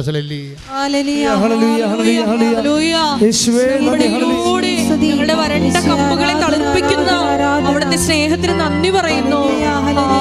പരിശുദ്ധ പരമദിവ്യകാരുണ്യത്തിന് എന്നേരവും ആരാധനയും സ്തുതിയും പുകഴ്ചയും ഉണ്ടായിരിക്കട്ടെ. ജാൻസി അമ്മയോട് പറഞ്ഞു, അമ്മേ ആൾക്കാരൊക്കെ പിള്ളേരൊക്കെ എന്നെ IELTS വിളിക്കുന്നുണ്ട്, പക്ഷേ എനിക്ക് വയസ്സ് 35. അവിടെ പോയിരിക്കുമ്പോൾ എനിക്ക് ചമ്മലാണ്. അവിടെ 20 വയസ്സുകാരാണ് ഇരിക്കണത്. ക്ലാസ്സിൽ 20 വയസ്സുകാരാണ് ഇരിക്കണത്. എനിക്ക് വയസ്സ് 35. അവരാണെങ്കിൽ 20 വയസ്സുകാരുടെ ഇപ്പോഴത്തെ അവസ്ഥ അറിയാമല്ല, ഭയങ്കര ക്യാച്ചിങ്ങാണ്. അവർ നല്ല ഇംഗ്ലീഷ് മീഡിയം സ്കൂളിൽ പഠിച്ചിട്ടല്ലേ എപ്പോഴാന്നാണ് അവർ സായിപ്പിനെ പോലെ ഇംഗ്ലീഷ് പറയണത്. ഇവിടെ കുറേ വർഷം കഴിഞ്ഞ് ഗ്യാപ്പ് വിട്ട് ടച്ച് വിട്ട് പോയിരിക്കുകയാണ്. അപ്പോൾ വളരെ പുറകിലാളായത് കാരണം മുമ്പിൽ കൊണ്ടുവരാൻ, മുമ്പിൽ ഇവരുടെ കൂടെ കോമ്പീറ്റ് ചെയ്യാൻ കോൺഫിഡൻസ് ഇല്ല. പക്ഷേ മദർ കോൺഫിഡൻസ് കൊടുക്കും. ഉടമ്പടിയോട് കൂടി ഉടമ്പടി നിങ്ങൾക്ക് കോൺഫിഡൻസ് തരും.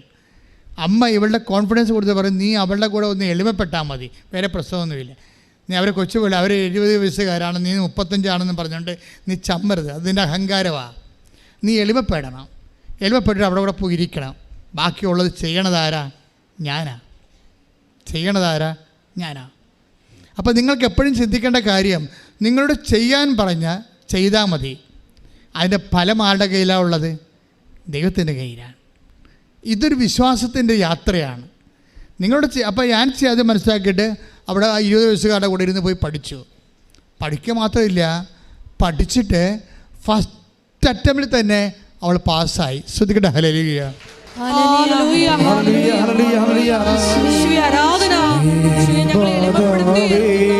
അവിടുത്തെ കാരണത്തിന് നന്ദി പറയുന്നു. നീ എന്നാശ്രയം ഏതു നേരത്തും മേരി മാതാവേ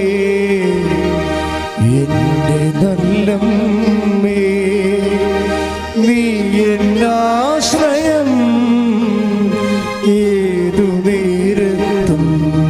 പരിശുദ്ധ പരമദിവ്യകാരുണ്യത്തിന് ആരാധനയും സ്തുതിയും പുകഴ്ചയും ഉണ്ടായിരിക്കട്ടെ. അമ്മ നമ്മുടെ ജീവിതമാണ് നോക്കുന്നത്, മനസ്സിലായില്ലേ? നിൻ്റെ ജീവിതം, നിൻ്റെ അവസ്ഥ, നിൻ്റെ കണ്ണ് നിറയുന്നുണ്ടോ?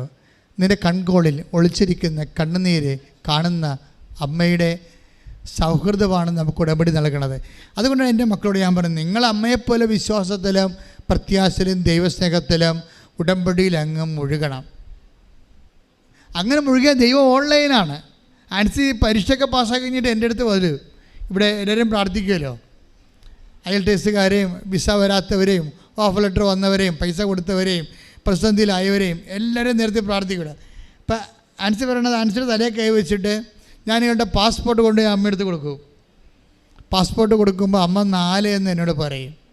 അപ്പം ഞാൻ ഇവിടെ വന്നിട്ട് പറയും, ആൻസി 4:14 അമ്മ പറയുന്നുണ്ട്. അപ്പോൾ കുഴപ്പമുള്ള കേസല്ലേ ഇത്, നീ വെയിറ്റ് ചെയ്യാൻ പറഞ്ഞു പ്രാർത്ഥിച്ച്. 4:14 എന്ന് അമ്മ പറയുന്നുണ്ട്.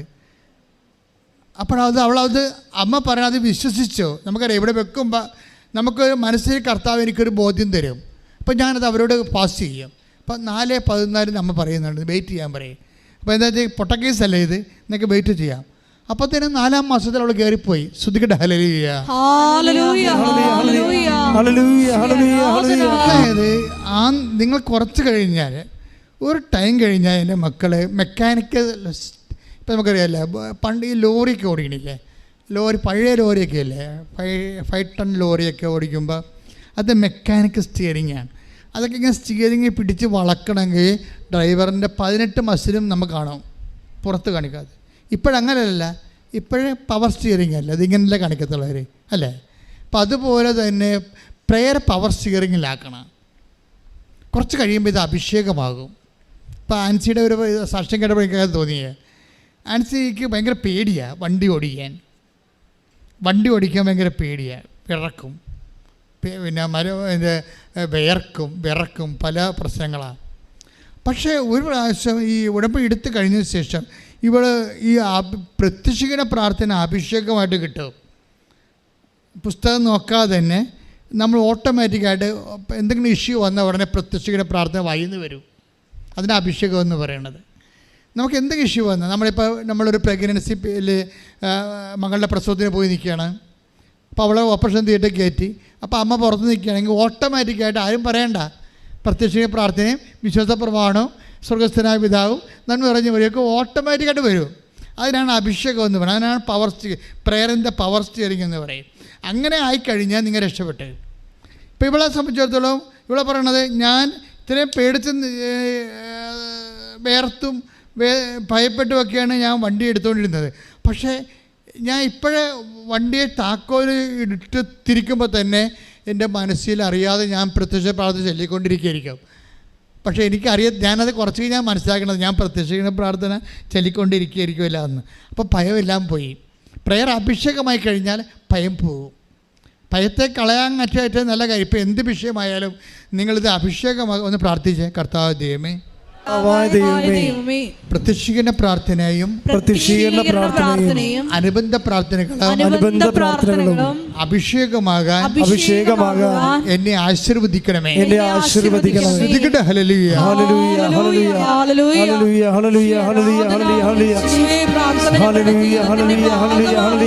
പരമദിവ്യകാരുണ്യത്തിന്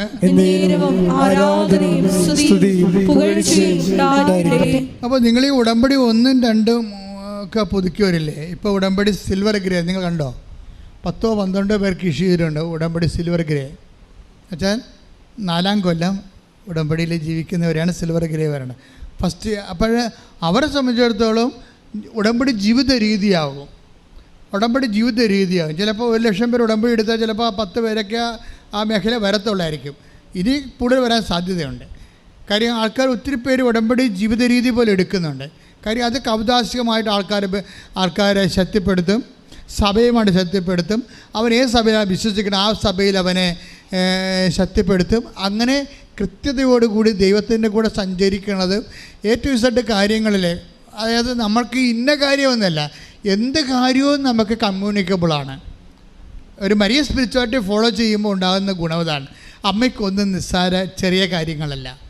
അമ്മ സന്തോഷിക്കണമൊക്കെ വലിയ കാര്യത്തിലായിരിക്കും, ചെറിയ കാര്യത്തിൽ സന്തോഷിക്കത്തില്ല. പക്ഷെ നിങ്ങൾക്കറിയാല, അതായത് അമ്മ സന്തോഷിക്കണതൊക്കെ വലിയ കാര്യത്തിലാണ് സന്തോഷിക്കണത്, ചെറിയ കാര്യത്തിൽ. നിങ്ങളും അതുപോലെ ഇരിക്കണം, ഞാനും അതുപോലെ ഇരിക്കണം. ചെറിയ കാര്യത്തിൽ ഇപ്പോൾ നമുക്കറിയാമല്ലോ, ഇപ്പോൾ ലൂക്കായുടെ സുവിശേഷം 1:49 എടുത്തേ. ലൂക്ക 1:49. ശക്തനായവൻ എനിക്ക് വലിയ കാര്യങ്ങൾ ചെയ്തിരിക്കുന്നു. ഒന്നേറ്റ് പറഞ്ഞേ, ശക്തനായവൻ എനിക്ക് വലിയ കാര്യങ്ങൾ ചെയ്തിരിക്കുന്നു. അപ്പൊ ശക്തനായ എനിക്ക് വലിയ കാര്യങ്ങൾ ചെയ്തിരിക്കണം എന്ന് പറയുമ്പോഴേ അത് അതിൻ്റെ ഫീൽ എന്താണ്? സന്തോഷമാണ്. സന്തോഷത്തിലാണ് ഇത് പറയണത്. സന്തോഷത്തിൻ്റെ അടിസ്ഥാനം എന്താണ്? ലൂക്ക 1:47 എടുത്തേ. ലൂക്ക 1:47. എന്റെ ചിത്തം എന്റെ രക്ഷകനായ ദൈവത്തിൽ ആനന്ദിക്കുന്നു. അപ്പൊ അമ്മയുടെ ആനന്ദം എപ്പോഴും ക്രിസ്തുവിൻ്റെ അടിസ്ഥാനത്തിലാണ്. മനസ്സിലായില്ലേ? ശരീരത്തിൻ്റെ അടിസ്ഥാനത്തിലല്ല. ഒരു വിശ്വാസിയുടെ ആനന്ദം എപ്പോഴും ക്രിസ്തുവിൻ്റെ അടിസ്ഥാനത്തിലായിരിക്കണം. കാര്യം ക്രിസ്തുവിന് മഹത്വം ഉണ്ട്, നമുക്ക് ആനന്ദമുണ്ടാകും. ചിലപ്പോൾ നമ്മുടെ കാര്യത്തിൽ താമസിച്ചു പോയാലും, നമ്മുടെ രോഗം സുഖപ്പെടാതെ താമസിച്ചാലും, അതുവഴി നമ്മുടെ വിശ്വാസം വളർന്ന് ക്രിസ്തുവിന് മഹത്വം ഉണ്ടായി നമുക്കെന്താ ഉണ്ടാകണം? ആനന്ദം ഉണ്ടാകണം. ഞാൻ പറഞ്ഞ മനസ്സിലായില്ലേ? അതായത് അമ്മയുടെ ആനന്ദം എങ്ങനെയാണ്? വലിയ കാര്യങ്ങളിലാണ് അമ്മ ആനന്ദിക്കണത്. ആ ആനന്ദത്തിന് അപ്പം അതിൻ്റെ അർത്ഥം എന്താണ്? ചെറിയ കാര്യങ്ങളിൽ ആനന്ദത്തിന് കാരണമില്ല, അത് നിസ്സാരമായിട്ട് കരുതും. അതിൻ്റെ ഗുണം എന്താണെന്നറിയാവോ? വലിയ കാര്യങ്ങളിലാണ് ആനന്ദിക്കണമെന്നുണ്ടെങ്കിൽ സൈക്കോളജിക്കലി സ്പീക്കിംഗ് ആ വ്യക്തി വലിയ കാര്യങ്ങളിൽ ദുഃഖം ഉണ്ടാകത്തുള്ളവർക്ക് ചെറിയ കാര്യങ്ങളിൽ ദുഃഖം ഉണ്ടാകത്തില്ല. പിടിയിട്ടില്ലേ? വെരി സിമ്പിളാണ്. അമ്മയിൽ നിന്ന് കുറച്ച് പഠിക്കാനുണ്ട് നമുക്ക്. ഇപ്പം അമ്മയുടെ ഇപ്പം ലൂക്ക 1:49 എന്താ പറയണത്? ലൂക്ക 1:49. ശക്തനായവൻ എനിക്ക് വലിയ കാര്യങ്ങൾ ചെയ്തിരിക്കുന്നു. ഒന്ന് പറഞ്ഞു, ശക്തനായവൻ എനിക്ക് വലിയ കാര്യങ്ങൾ ചെയ്തിരിക്കുന്നു. ആനന്ദത്തോടെ അത് പറയുന്നതിന്റെ അടിസ്ഥാനം എന്താണ്? ലൂക്ക 1:47 എന്താണ്? എന്റെ ചിത്തം എന്റെ രക്ഷകനായ ദൈവത്തിൽ ആനന്ദിക്കുന്നു. എന്റെ ചിത്തം എന്റെ രക്ഷകനായ ദൈവത്തിൽ ആനന്ദിക്കുന്നു. അപ്പോഴേ അമ്മയുടെ ആനന്ദത്തിന്റെ അടിസ്ഥാനം രക്ഷകനായ ദൈവമാണ്. രക്ഷകനായ ദൈവം ആരാണ്? ക്രിസ്തുവാണ്. ക്രിസ്തുവിലുള്ള ആനന്ദമാണ് എല്ലാ വിഷയത്തിൻ്റെ ആനന്ദമായാലും ദുഃഖമായാലും അമ്മയുടെ ആത്മീയതയുടെ അടിസ്ഥാനം ക്രിസ്തുവാണ്. അപ്പോൾ ക്രിസ്തുവിൽ മാത്രം ആനന്ദിക്കുന്ന കാരണം വലിയ കാര്യങ്ങൾ മാത്രമേ അമ്മയെ സന്തോഷിപ്പിക്കാൻ പറ്റത്തുള്ളൂ. ദാറ്റ് മീൻസ് ചെറിയ കാര്യങ്ങളിൽ അമ്മയ്ക്ക് സന്തോഷം അത്ര കണ്ട് പ്രാധാന്യം ഇല്ല എന്നുണ്ടെങ്കിൽ അതുപോലെ തന്നെ എനിക്ക് അമ്മയുടെ ദുഃഖത്തിൻ്റെ നിലവാരവും. ചെറിയ കാര്യങ്ങളൊന്നും ദുഃഖിക്കത്തില്ല. നിങ്ങളിങ്ങനെ ആവശ്യമില്ലാതൊക്കെ മോങ്ങിക്കൊണ്ട് നടക്കുന്നതിൻ്റെ അർത്ഥം. ക്രിസ്തീയ ജീവിതം അങ്ങനെയാണ്, മനസ്സിലായില്ലേ? പട്ടിമോങ്ങണ പോലെ കാണണം എല്ലാത്തും. ഇപ്പോൾ ഒരു പെണ്ണ് നേരത്തെ പറഞ്ഞ് എൻ്റെ മകള് ലൈൻ അടിച്ചവൻ്റെ കൂടെ പോയെന്ന് പറഞ്ഞു. ഞാൻ പറഞ്ഞു നല്ല കാര്യം എന്ന്. എന്താ കാര്യം? നിനക്കിന് ഇപ്പം എൻ്റെ അവന് ചെറുക്കിടക്കേണ്ട ആവശ്യമില്ല ഉണ്ടാ? ഇല്ല, തീർന്നു. ആ പ്രശ്നം തീർന്നു. എല്ലാ പ്രശ്നവും തീരുകയാണ് നിനക്ക്. ഞാൻ പറഞ്ഞ് മക്കളെ പറഞ്ഞ് വിടരുത് കേട്ടാ. എന്താ ഇവിടെ എല്ലാത്തിനും മോങ്ങണ പാർട്ടിയാണ്. ഞാൻ പറഞ്ഞു നിൻ്റെ ഭർത്താവ് വെള്ളം അടിച്ചെന്നും പറഞ്ഞു നീ എൻ്റെ അടുത്ത് മോങ്ങിയില്ലേ കുറേ നാളായിട്ട്? ശരി, അപ്പോൾ വെള്ളമോട് നിർത്തിയാ? ഇപ്പം ഇല്ല. മോങ്ങൽ നിർത്തിയാ? ഇല്ല. അല്ല പിന്നെ എന്താ മോങ്ങണത്? പറഞ്ഞ മനസ്സിലായില്ലേ? അതായത് നിങ്ങളിങ്ങനെ ഓരോ കാര്യത്തിനും കരയാൻ തുടങ്ങിയ മരണം വരെ കരയേണ്ടി വരും. കരയേണ്ടെന്ന് തീരുമാനിച്ച ക്രിസ്തുവിലെ പറഞ്ഞേ, ഞാൻ ക്രിസ്തുവിൽ തീരുമാനിക്കുന്നു. ഇനി ഇതുപോലുള്ള കാര്യങ്ങൾക്ക് ഞാൻ കരയത്തില്ല. ക്രിസ്തു കൈമോശം വന്നാൽ മാത്രമേ ഞാൻ വലിയ വിഷമം പരിശുദ്ധ അമ്മയെ പോലെ പ്രകടിപ്പിക്കത്തുള്ളൂ. ആത്മാവേ പരിശുദ്ധാത്മാവേ സുവിശേഷത്തിന്റെ പക്വതയിലേക്ക് പരിശുദ്ധ അമ്മ പ്രകടിപ്പിച്ച ജീവിത സമീപനത്തിലേക്ക് ഉടമ്പടിയിലൂടെ എന്നെ ഉയർത്തണമേ. ഹല്ലേലൂയ ഹല്ലേലൂയ ഹല്ലേലൂയ ഹല്ലേലൂയ ഹല്ലേലൂയ യേശുവേ നന്ദി. ഹല്ലേലൂയ ഹല്ലേലൂയ ഹല്ലേലൂയ ഹല്ലേലൂയ സ്തുതിയും പുകഴ്ചയും ഉണ്ടായിരിക്കട്ടെ. എൻ്റെ പ്രിയപ്പെട്ടവരെ, മരിയൻ എന്ന് പറയുന്നത് ഒരു ജീവിത സമീപനവുമാണ്, അതുപോലെ തന്നെ ഒരു സംസ്കാരമാണ്. മരിയൻ ഒരു സ്വഭാവമാണ്. മരിയൻ സ്വഭാവം, മരിയൻ സമീപനം, മരിയൻ സംസ്കാരം. ഇതാണ് ഈ പറഞ്ഞതിൻ്റെ അർത്ഥമല്ല. ക്രിസ്തുവിനെ സ്വീകരിച്ച് ക്രിസ്തുവിനെ അടിസ്ഥാനമാക്കി മുന്നേറുന്ന മറിയത്തിൻ്റെ ജീവിത സമീപനങ്ങൾ നമ്മളെ സുവിശേഷ പക്വതയിലേക്ക് നയിക്കും. കൈയിടിച്ച് കർത്താവ് ഹല്ലേലൂയ ഹല്ലേലൂയ ഹല്ലേലൂയ പരിശുദ്ധ പരമ ദിവ്യകാരുണ്യത്തിന് ആരാധനയും സ്തുതിയും പുകഴ്ചയും ഉണ്ടായിരിക്കട്ടെ. ഇങ്ങനെ ദൈവസ്നേഹത്തോടെ ജീവിതത്തെ സുവിശേഷ വിഹിതമായി സമീപിച്ചുകൊണ്ട് ഈടുള്ള വിശ്വാസിയായി മാറുമ്പോൾ ആണ് അഭിഷേകം നമുക്ക് ലഭിക്കണത്. ദൈവമായിട്ട് ഓൺലൈനായി കഴിഞ്ഞാൽ പിന്നെ അഭിഷേകം തുടങ്ങും. അഭിഷേകം ആദ്യം അറിവായിട്ട് നമുക്ക് വരണത്. അറിവിൻ്റെ ആത്മജ്ഞാനം പ്രാപിക്കുമ്പോഴാണ്, അറിവിൽ ഒരു ഇന്ദ്രിയം കൂടി കയറുമ്പോൾ ആത്മാവിൻ്റെ ഇപ്പം അന്ധക്കരണം, അന്തർനേത്രം, അന്തർജ്ഞാനം എന്നൊക്കെ പറയത്തില്ലേ. അപ്പം ആന്തരിക മനുഷ്യൻ്റെ അവയവങ്ങൾ ദൈവത്തെ അറിയുന്ന സംവേദനക്ഷമതയുള്ള സംവിധാനങ്ങൾ കൂടി അതിനകത്ത് പങ്കെടുക്കുമ്പോൾ ഈ അറിവൊക്കെ അഭിഷേകമായിട്ട് മാറും. അഭിഷേകമായി മാറിയാൽ എന്താ ഗുണം? നമുക്ക് വചനം ഇപ്പം തന്നെ കർത്താവ് ചോദിക്കണില്ലേ, അമ്മ രക്ഷപ്പെട്ടത് എവിടെയാണ്? വചനം അഭിഷേകപൂർവം ഗ്രഹിക്കാൻ കഴിഞ്ഞപ്പോഴാണ് അമ്മ രക്ഷപ്പെട്ടത്. ഇപ്പം ഈശോ എന്താ പറഞ്ഞത്? ഈശോ നോട്ടടിക്കണേ ചെയ്തത്. അവർക്ക് വീഞ്ഞില്ല എന്ന് പറഞ്ഞപ്പോൾ ഈശോ എന്താ പറഞ്ഞത്? എനിക്കും നിനക്കും എന്ത്, അല്ലേ? 2:4 അല്ലേ? അത് നിങ്ങൾ അമ്മയുടെ അടുത്ത് നെഗറ്റീവാണ് പറഞ്ഞിരിക്കണത്.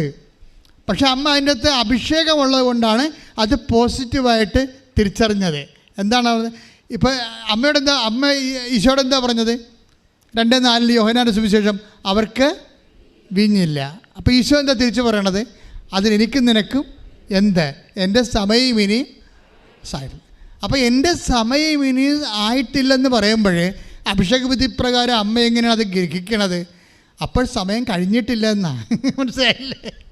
അനുഗ്രഹത്തിൻ്റെ സമയം കഴിഞ്ഞിട്ടില്ല, ആയിട്ടില്ലെന്ന് പറയുമ്പോൾ ഈശോയും ഏതാണ്ട് ഇതേ രീതിയിലാണ് നിങ്ങൾ സുവിശേഷം വായിക്കണമെന്ന് ആഗ്രഹിക്കണത്.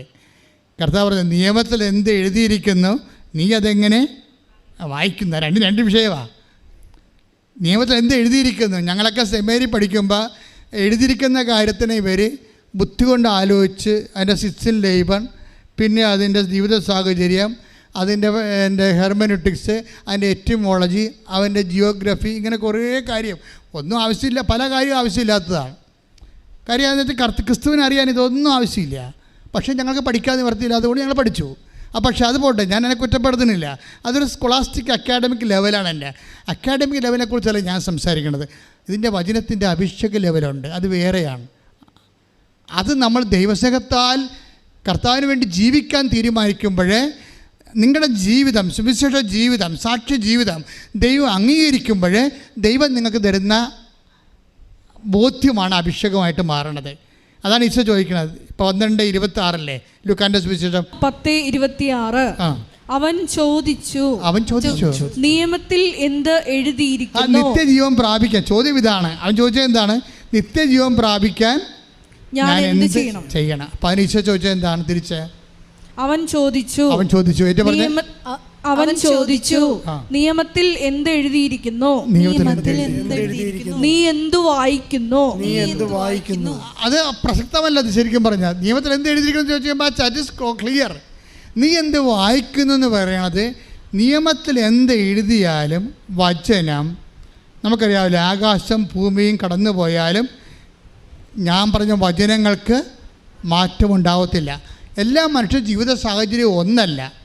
പലതരത്തിലുള്ള ജീവിത സാഹചര്യങ്ങളോട് ഒരുമിച്ച് വചനം ഇൻട്രാക്ട് ചെയ്യും. കൈയിട്ടിച്ച് കർത്താവിനെ സ്തുതിക്കട്ടെ. ഹല്ലേലൂയ ഹല്ലേലൂയ ഹല്ലേലൂയ ഹല്ലേലൂയ. യേശുവേ നന്ദി. ഹല്ലേലൂയ. പരമദിവ്യകാരുണ്യത്തിന് എന്നേരവും ആരാധനയും സ്തുതിയും പുകഴ്ചയും ഉണ്ടായിരിക്കട്ടെ. എൻ്റെ മക്കളെ, ഇതുപോലെ തന്നെ ഒരു അഭിഷേക നിലവാരമുണ്ട്. ഞാൻ പറഞ്ഞു നിങ്ങൾ ഉടമ്പടിയിൽ നിന്ന് വിട്ടു പോരുതെന്ന് പറയാനുള്ള ഉദ്ദേശം എന്ന് വെച്ച് കഴിഞ്ഞാൽ, നിങ്ങൾ ഇപ്പോൾ ഉടമ്പടി ക്രമപ്രകാരമുള്ള ചിട്ടപ്പടി നിങ്ങൾ കൃപാസനത്തിൽ വരണമെന്നോ അല്ലെങ്കിൽ കൃപാസനത്തിൽ തന്നെ കെട്ടിക്കേട്ട് കാണാത്ത കയറി ഇവിടെ കെട്ടിയിടണമെന്നൊന്നുമില്ല. നിങ്ങളുടെ മനസ്സിൽ നിങ്ങൾ ഉടമ്പടി വന്നില്ലെങ്കിലും ഇവിടെ ഈ ഉടമ്പടിയുടെ ലൈഫിൻ്റെ കാലം കഴിഞ്ഞാലും നിങ്ങളെ ഹൃദയത്തിൽ ഇത് ഫോളോ ചെയ്തുകൊണ്ട് പോകണം. അതാണ് ഞാൻ ഉദ്ദേശിക്കുന്നത്. ദൈവസ്നേഹത്തോടെ, കാര്യം വളരെ പക്വതയുള്ള മാതൃകാപരമായ സത്യസന്ധമായ ദൈവം അംഗീകരിക്കുന്ന 10,000ങ്ങളുടെ അനുഭവ സാക്ഷ്യങ്ങളുള്ള, നമുക്കറിയാവില്ല, വിശ്വാസത്തിൻ്റെ കഴിഞ്ഞ ദിവസങ്ങളിൽ നമ്മുടെ PSCയുടെ ഒരു ചെയർമാൻ ഉണ്ടായിരുന്നല്ലേ ഇവിടെ, രാധാകൃഷ്ണൻ സാർ അല്ലേ? രാധാകൃഷ്ണൻ സാർ ഇപ്പോൾ ഇവിടെ ഒരു ഭയങ്കര വിവാദം നടന്നുകൊണ്ടിരിക്കുകയല്ലേ? ഷംസീർ ഒരു വിവാദം ഉണ്ടാക്കി. നിങ്ങൾ പത്രം വായിക്കുന്നുണ്ടോ? എന്താ വിവാദം? എന്താണ്? ഗണപതി പ്ലാസ്റ്റിക് സർജറി ചെയ്തതെന്നും പറഞ്ഞ് അങ്ങനെ ഉണ്ടാക്കിയതാണെന്ന് പറഞ്ഞു. അദ്ദേഹത്തിനകത്ത് പറയേണ്ട ആവശ്യമൊന്നും ഇല്ല ശരിക്കും പറഞ്ഞാൽ. കാരണം അദ്ദേഹത്തിൻ്റെ മതത്തെ നല്ല ശരിക്കും ഉയർത്തി പറയുന്ന ആളാണ്. അപ്പോൾ മറ്റുള്ളവരെ താഴ്ത്തി പറയേണ്ട കാര്യമില്ല. പക്ഷേ താഴ്ത്തി പറഞ്ഞാണെന്ന് ഞാൻ കരുതണില്ല. എന്താ കാര്യത്തിന്, അദ്ദേഹവും ഞാനുമായിട്ടൊരു മീറ്റിംഗ് ഉണ്ടായിരുന്നു കഴിഞ്ഞ ഒരു മാസം മുമ്പ്, അദ്ദേഹം അധ്യക്ഷനായിട്ട്. അപ്പോൾ അദ്ദേഹം അന്ന് ഉദ്ഘാടനമായിട്ട്. അപ്പോൾ അന്ന് ഷംസീർ പറഞ്ഞത്, ബഹുമാനപ്പെട്ട സ്പീക്കർ പറഞ്ഞത് മുഴുവനും ശാസ്ത്ര കാര്യങ്ങളാണ് പറഞ്ഞത്, AI കുറിച്ചാണ് പറഞ്ഞത്. അപ്പോൾ അവളുടെ നേച്ചറാണത്. എല്ലാ സ്ഥലങ്ങളിലും പോയി കുഞ്ഞുങ്ങളിലും ശാസ്ത്രീയ ബോധം ഉണ്ടാക്കാൻ വേണ്ടി പുള്ളി സംസാരിക്കും. പുള്ളി എവിടെ സംസാരിച്ചാലും ശാസ്ത്രത്തിൻ്റെ ഒരു പങ്ക് അതിനകത്ത് ഉണ്ടാകും. ആ രീതിയിൽ പറഞ്ഞു പോയതാണ് സംഭവം. അല്ല പുള്ളി മോശം ഉദ്ദേശിച്ച് ഏതെങ്കിലും ഒരു മതത്തെ ഉപദ്രവിക്കണമെന്ന കാര്യത്തിൽ കൂടി പറഞ്ഞതല്ല. പുള്ളി അങ്ങനെ ശാസ്ത്രീയമായിട്ടാണ് കാര്യങ്ങളൊക്കെ അവതരിപ്പിക്കേണ്ട രീതിയാണത്. പക്ഷേ എന്താ പറ്റിപ്പോയെന്ന് വെച്ച് കഴിഞ്ഞാൽ, പുള്ളിക്കാരൻ ഒരു നല്ല അദ്ദേഹത്തിൻ്റെ മതത്തിൽ സുന്ദരമായിട്ട് വിശ്വസിക്കുന്ന ആളാണ്. അപ്പം മറ്റുള്ളവരുടെ മതത്തിന് അങ്ങനെ സംസാരിക്കുമ്പോൾ ഈ സാധനം തന്നെ പ്രധാനമന്ത്രി പണ്ട് പറഞ്ഞിട്ടുണ്ട് സെമിനാറിൽ, സെയിം തിങ്. അന്ന് ആർക്കും പ്രശ്നം ഉണ്ടായിരുന്നില്ല. കാര്യം സ്വന്തം വീട്ടിലുള്ള ഒരു അമ്മയൊക്കെ പറഞ്ഞാലും മക്കളെ തല്ലിയാലും മക്കൾക്ക് പ്രശ്നമുണ്ടോ? ഇല്ല. അതാണ് പ്രശ്നം. അപ്പോൾ ഇത് പറയുമ്പോൾ ഉത്തരവാദിത്തപ്പെട്ട സ്ഥലത്തിരിക്കണവർ സൂക്ഷിക്കേണ്ടതാണ്. പക്ഷേ അതിൻ്റെ കമൻറ്റ് വായിക്കുമ്പോൾ നമുക്കൊരു മനസ്സിലാവും. കമൻറ്റ് താഴെ ഈ വിഷയത്തിൻ്റെ താഴെ കമൻറ്റുകളുണ്ട്. എന്താണ് അവസാനം വന്നപ്പോൾ എന്താ വന്നത്? ശാസ്ത്രം ഒരു സ്ഥലത്ത്, പിന്നെ എന്താണ് മിത്ത് അല്ലെങ്കിൽ വിശ്വാസം എന്ന് പറഞ്ഞ രീതിയിൽ ആ രീതിയിലാക്കി കളഞ്ഞ ആൾക്കാർ ഒരു സ്ഥലത്ത്. ഇപ്പോൾ ഭയങ്കര കോമ്പറ്റീഷനായിരുന്നു ഇവിടുത്തെ. അപ്പോൾ അതിനകത്ത് ഒരു കമൻറ്റ് ഇതാണ്, അതായത് ശാസ്ത്രം എന്ന് പറഞ്ഞാൽ എന്താ? അമ്മ പറയാണ് ഇതാണ് നിൻ്റെ അപ്പനെന്ന് പറയണത് നമ്മുടെ വിശ്വാസം. അതാണ് വിശ്വാസം എന്ന് പറയണത്. അമ്മ പറയണ് ഇതാണ് നിൻ്റെ അപ്പൻ. ഞാൻ കുഞ്ഞുനാൾ പോലെ അപ്പനെന്ന് വിശ്വസിച്ച് പോവുകയാണ്. അതാണ് എൻ്റെ വിശ്വാസം. പക്ഷേ എനിക്കൊരു സംശയം തോന്നിയപ്പോൾ ഞാൻ DNA ടെസ്റ്റിന് പോയി. അപ്പോൾ എനിക്ക് മനസ്സിലായി ഇത് അപ്പനല്ലെന്ന്. അത് ശാസ്ത്രം. കമൻറ്റ് അതായത് ഈ മനുഷ്യൻ, കേരളം ഒത്തിരി സാക്ഷരത വളർന്നു. അപ്പോൾ എല്ലാ വിഷയങ്ങൾക്കും ആൾക്കാർക്ക് റെസ്പോണ്ട് ചെയ്യാൻ പറ്റും. അപ്പോൾ ഞാൻ വിചാരിച്ചത് എന്താ, അപ്പോൾ ഞാനിത് കമൻറ്റ് നോക്കിയപ്പോൾ അമ്മ പറഞ്ഞത് വിശ്വാസം, DNA ടെസ്റ്റ് നടത്തിയപ്പോൾ അല്ലെന്ന് തെളിഞ്ഞത് ശാസ്ത്രം. അപ്പോൾ ഇവിടെ ഒരു വിഷയം വരാൻ പോണത്, DNA ടെസ്റ്റ് നടത്താൻ ആഗ്രഹമുള്ള ആർക്കാണ്? അപ്പനെ സംശയമുള്ള ആൾക്കാരല്ലേ? നമുക്ക് സൃഷ്ടിച്ച ദൈവമാണെന്നൊരു സംശയവും നമുക്കില്ലല്ലോ, ഇല്ലേ? അപ്പനെ സംശയമുള്ള ആൾക്കാർ DNA ടെസ്റ്റ് നടത്തും. യുക്തി കൊണ്ട് കാര്യങ്ങളെ കാണാൻ പോകുന്ന ആൾക്കാർ ദൈവത്തിൻ്റെ കാര്യത്തിൽ പോലും ശാസ്ത്രം ഉപയോഗിക്കും. ദൈവം ശാസ്ത്രത്തിൻ്റെ പരിധി വരുന്ന സബ്ജക്റ്റ് അല്ല. ദൈവം ശാസ്ത്രത്തിൻ്റെ പരിധി വരുന്ന സബ്ജക്റ്റ് അല്ല. എന്താ കാര്യം വെച്ച് കഴിഞ്ഞാൽ, ദൈവം വിശ്വാസത്തിൻ്റെ പരിധി വരുന്ന സബ്ജക്റ്റാണ്. അതുകൊണ്ടാണ് രാധാകൃഷ്ണൻ പറഞ്ഞിരിക്കുന്നത്, രാധാകൃഷ്ണൻ സാറ് PSC ചെയർമാനാണ്, വിശ്വാസികളുടെ അടിസ്ഥാനം എന്താണ്? അനുഭവങ്ങളാണ്. ഈ ഓരോ മതത്തെയും നിലനിർത്തുന്നതും അതിനെ ഉയർത്തുന്നതുമെല്ലാം ആ വിശ്വാസികളുടെ അനുഭവങ്ങളാണ്. അനുഭവങ്ങൾ സംസാരിച്ചോളും. ഇപ്പോൾ കത്തോലിക്ക സഭയുടെ നിലപാടെന്താണ്? അനുഭവമാണെങ്കിൽ പോലും അത് ശാസ്ത്രീയമായിരിക്കണമെന്നാണ്. അതാണ് കൃപാസനം ഹോൾഡ് ചെയ്യണതാണ്. അതുകൊണ്ടാണ് ഞാൻ നമ്മുടെ കൃപാസനത്തിൻ്റെ അനുഭവമാണെങ്കിൽ പോലും അത് ശാസ്ത്രീയമായിരിക്കണം. അതുകൊണ്ട് നമ്മുടെ ഡിസ്ക്ലൈമർ നോക്കിയാൽ മതി. നിങ്ങൾ കൃപാസനം 10 താഴെ ഒരു അറിയിപ്പുണ്ട്. നിങ്ങളിവിടെ സാക്ഷ്യം പറഞ്ഞാൽ അത് തെളിയിക്കാനുള്ള ഉത്തരവാദിത്തം സാക്ഷ്യം പറയുന്ന ആളിനാണ്. ദാറ്റ് മീൻസ് എന്താണ്? അത് എവിഡൻസ് എന്ന് പറയും. നമുക്കറിയാമല്ലോ അതായത് ഒരു വിഷയത്തിന് അതിൻ്റെ ഇപ്പോൾ ഉദാഹരണം എന്താണ്? അനുമാനം നമ്മളെല്ലാവരും അനുമാനത്തിൽ എത്തിച്ചേരുകയാണ്. അനുമാനം എന്ന് പറയും, ഇൻഫറൻസ് എന്ന് പറയും. ഇപ്പം നമുക്കറിയാം നമ്മുടെ വിശ്വാസത്തെ പോലും ഈ സാക്ഷ്യത്തെ പോലും ഉള്ള എന്താ വർക്ക് ചെയ്യണത്? അനുമാനങ്ങളാണ് വർക്ക് ചെയ്യണത്. ചില ആൾക്കാർക്ക് തൊട്ടനുഭവമുണ്ട്, ചില ആൾക്കാർക്ക് കണ്ടനുഭവങ്ങളുണ്ട്. അവരോടത് മാറാൻ പറഞ്ഞാൽ മാറുക. പെടൽ പോയാലും അവർ നിൽക്കും ഇല്ലേ? മണിപ്പൂർ പെടൽ ചെത്തിയെടുത്തിട്ട് ആ കാട്ടിക്കിടന്ന് അലരിയ പറഞ്ഞ കണ്ടല്ലേ? അതാണ് വിശ്വാസം. അതിനെ തൊടാൻ പറ്റുമോ? നിങ്ങളുടെ തോക്കിനോ നിങ്ങളുടെ വാളിനോ ഒരു വിശ്വാസിയുടെ നെഞ്ചത്തിട്ട് ഒന്നും ചെയ്യാനില്ല. ഈ ശരീരം കുത്തിക്കയറാൻ തരും. അപ്പോഴാണ് ഈശോ പറഞ്ഞത്, destroy this temple, I will rebuild in 3 days.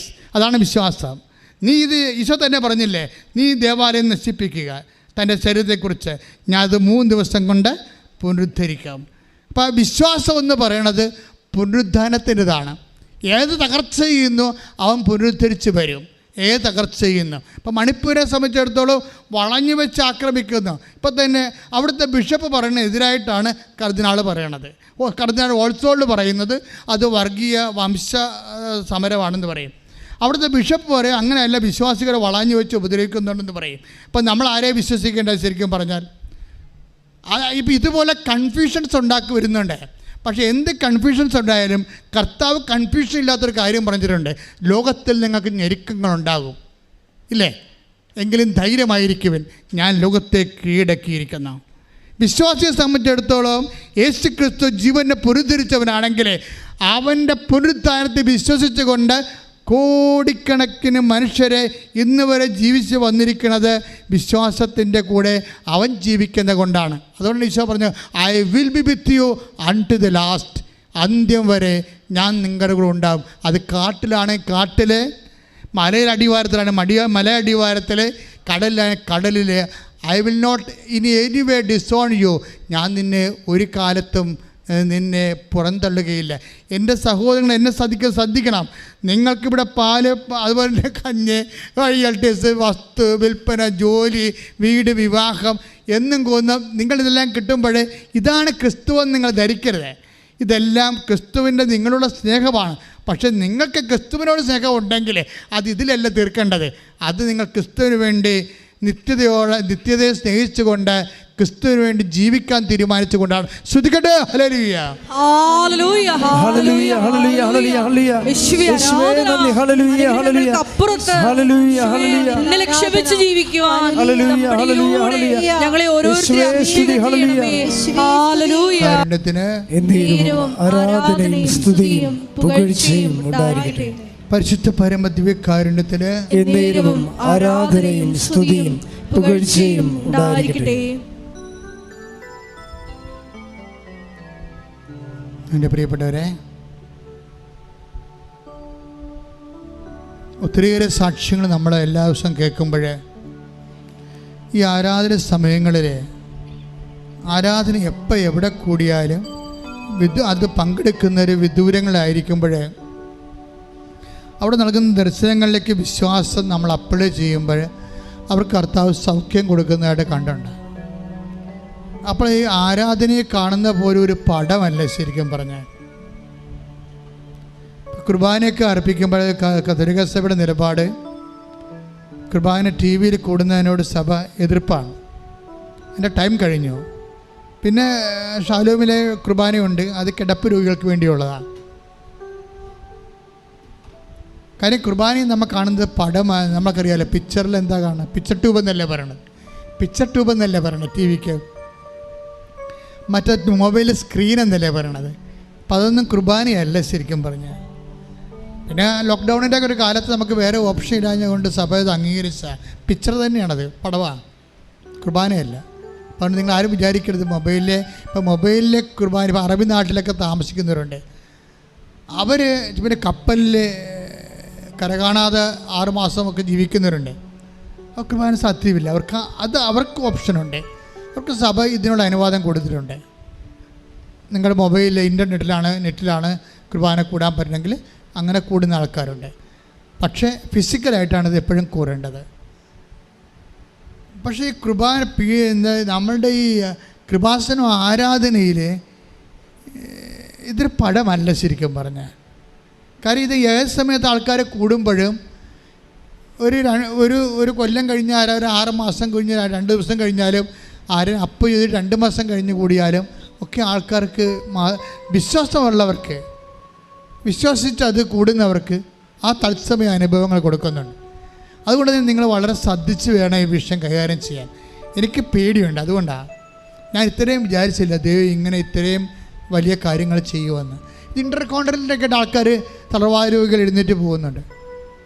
നമ്മൾ സാക്ഷ്യങ്ങൾ നോക്കിയാൽ മതി, ആൾക്കാർ പറയുന്ന സാക്ഷ്യങ്ങൾ. അപ്പം അതുകൊണ്ട് തന്നെ എൻ്റെ മക്കളെ, ദൈവം നമ്മളെ നയിക്കുകയാണ്. ഈ മരിയൻ എന്ന് പറയുന്നത് വല്ലാത്ത ഒരു മാധ്യസ്ഥമാണ്.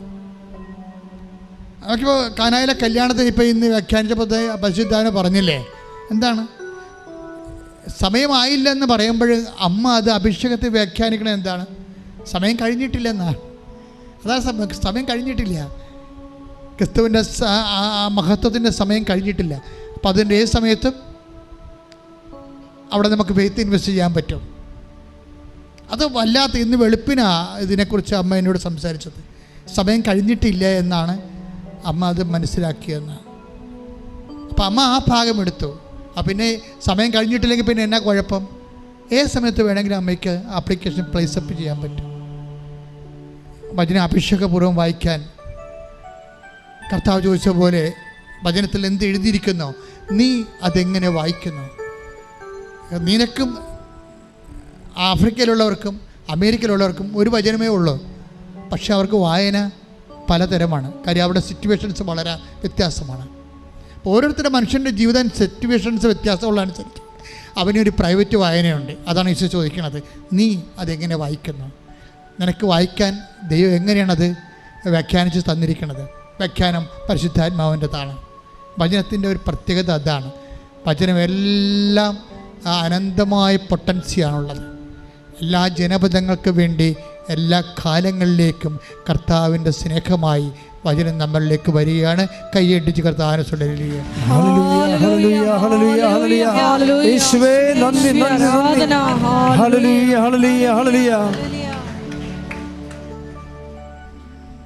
അച്ഛൻ പ്രാർത്ഥിച്ചുകൊണ്ടിരിക്കുമ്പോൾ എൻ്റെ മക്കളെ സ്തുതിക്കുന്നവരെ സ്തുതിച്ചും വിശ്വാസപ്രമാണം അറിയാവുന്നവർ വിശ്വാസപ്രമാണം ചൊല്ലിയും അതൊന്നും അറിയത്തില്ലാത്തവരെ അമ്മയുടെ പ്രത്യക്ഷീകരണത്തിൻ്റെ സാക്ഷിയായി എന്നെ ഉയർത്തണമേ എന്നും പ്രാർത്ഥിച്ചുകൊണ്ടിരിക്കുക. ആവർത്തിച്ച് പ്രാർത്ഥിച്ചുകൊണ്ടിരിക്കുക. ഇടിപ്പിന്നൽ പോലെ കർത്താവിൻ്റെ ശക്തി നിങ്ങളിലേക്ക് എവിടെയെല്ലാം ആരെല്ലാം എന്നെല്ലാം ഈ ആരാധന കൂടുന്നുവോ അവർക്കെല്ലാം വേണ്ടി അമ്മ മധ്യസ്ഥം വഹിച്ചുകൊണ്ട് കാലാതീതയായി നമ്മുടെ കൂടെ നിൽക്കുകയാണ്. ശ്രദ്ധിക്കട്ടെ.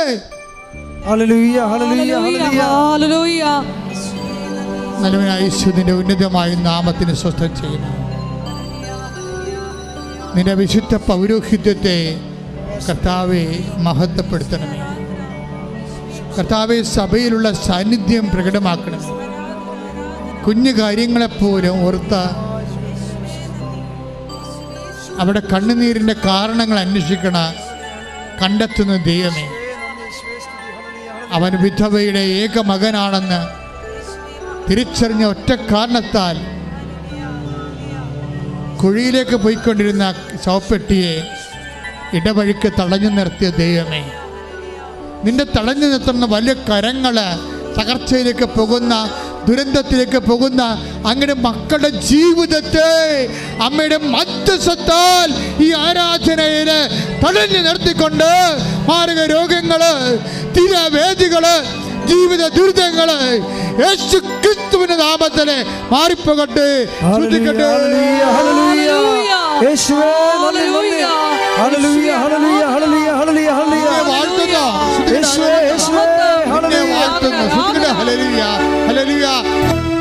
പരിശുദ്ധ പരമദിവ്യകാരുണ്യത്തിന് ആരാധനയും സ്തുതിയും പുകഴ്ചയും ഉണ്ടായിരിക്കട്ടെ. പരിശുദ്ധ പരമദിവ്യകാരുണ്യത്തിന് ആരാധനയും സ്തുതിയും പുകഴ്ചയും ഉണ്ടായിരിക്കട്ടെ. എൻ്റെ മക്കളെ, കൈകള് 2 പേരും നിങ്ങളുടെ ശിരസിൽ വെക്കുക.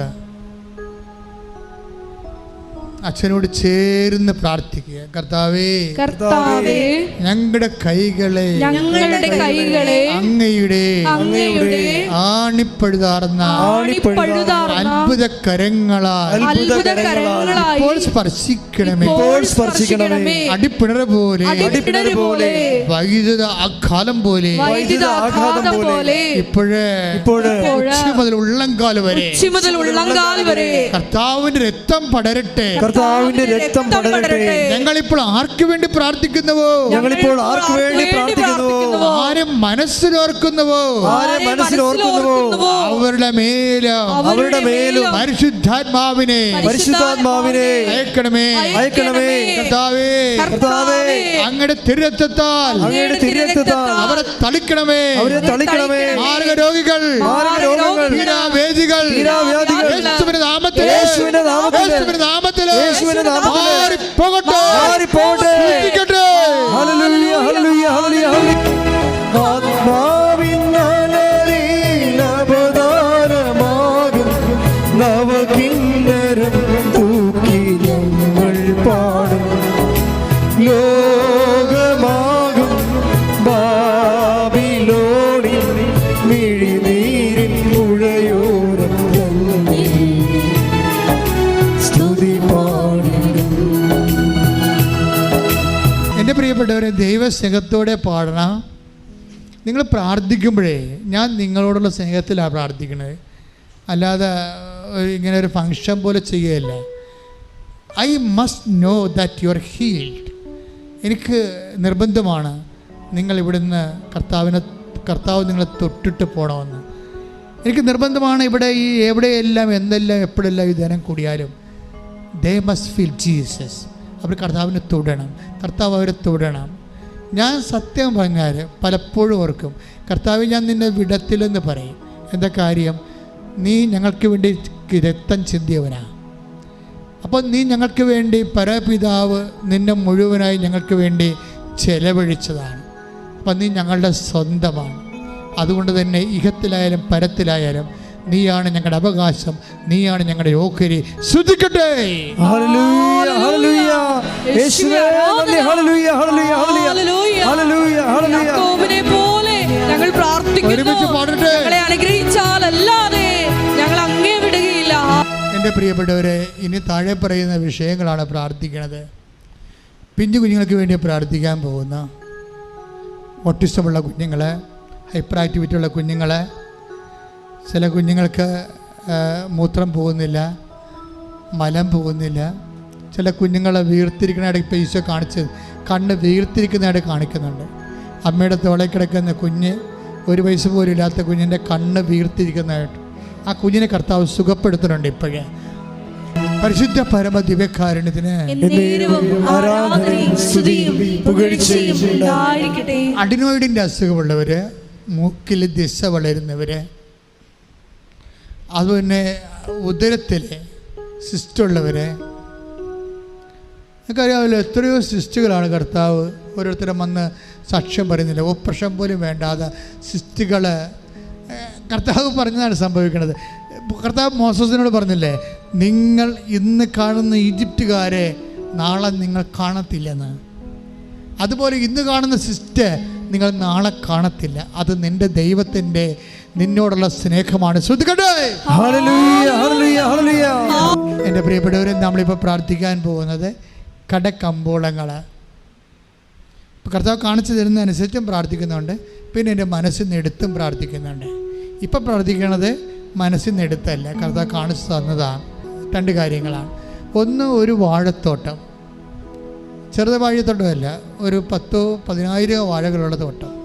അതിന് രോഗങ്ങൾ വന്നിരിക്കുന്നതായിട്ട് കാണിക്കുന്നുണ്ട്. അപ്പോൾ തോട്ടക്കാരുടെ രോഗങ്ങളാണ് ഇപ്പോൾ കർത്താവ് കാണിച്ചു തരാൻ പ്രാർത്ഥിക്കാൻ പറഞ്ഞിരിക്കുന്നത്. ചിലപ്പോൾ അത് ഏലമാകാം, ഇഞ്ചിയാകാം, ചിലപ്പോൾ വേറെ എന്തെങ്കിലും. നിങ്ങൾ തോട്ടവിളയെ ആശ്രയിച്ച് ജീവിക്കുന്നവരെ അവർക്ക് വേണ്ടി നമ്മളെല്ലാവരും അവിടുന്ന് എല്ലാ ശാപങ്ങളും എല്ലാ രോഗങ്ങളും മാറിക്കൊണ്ട് അവരുടെ വിയർപ്പിൻ്റെ വില തിരിച്ചു കിട്ടാൻ വേണ്ടി കൈ ഉയർത്തി ശ്രദ്ധിക്കട്ടെ. പ്രാർത്ഥിക്കുന്നത് ജോലിക്ക് പോയിട്ട് ജോലി കിട്ടാതിരിക്കുന്നവരുണ്ട്. അവർക്ക് ഇപ്പോഴും ഒരു പാർപ്പിടം കിട്ടാത്തവരുണ്ട്.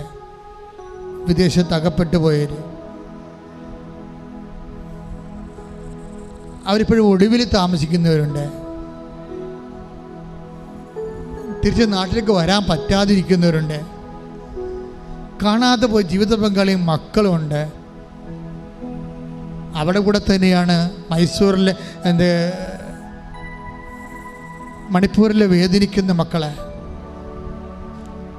എവിടെയെല്ലാം രാജ്യത്തിൻ്റെ വ്യത്യസ്തമായ ഭാഗങ്ങളിലെ ജാതി മതഭേദമന്യേ മനുഷ്യൻ എവിടെയെല്ലാം വേദനിക്കുന്നുവോ, എവിടെയെല്ലാം കലാപങ്ങൾ അസ്വസ്ഥതകളുണ്ടാകുന്നുവോ, അവിടെ മനുഷ്യൻ്റെ ശക്തിക്ക് അവിടെ കൺട്രോൾ ചെയ്യാൻ നിയന്ത്രിക്കാൻ പറ്റാത്ത അവസ്ഥയുണ്ട്. അതെല്ലാം പരിശുദ്ധ അമ്മയുടെ മാധ്യസ്ഥതയിൽ ഏൽപ്പിച്ചുകൊണ്ട് ഈ ആഴ്ചയിലെ ഈ രാജ്യത്ത് സമാധാനം വരാൻ വേണ്ടി ഇടിമിന്നൽ പോലെ ശ്രദ്ധിക്കട്ടെ.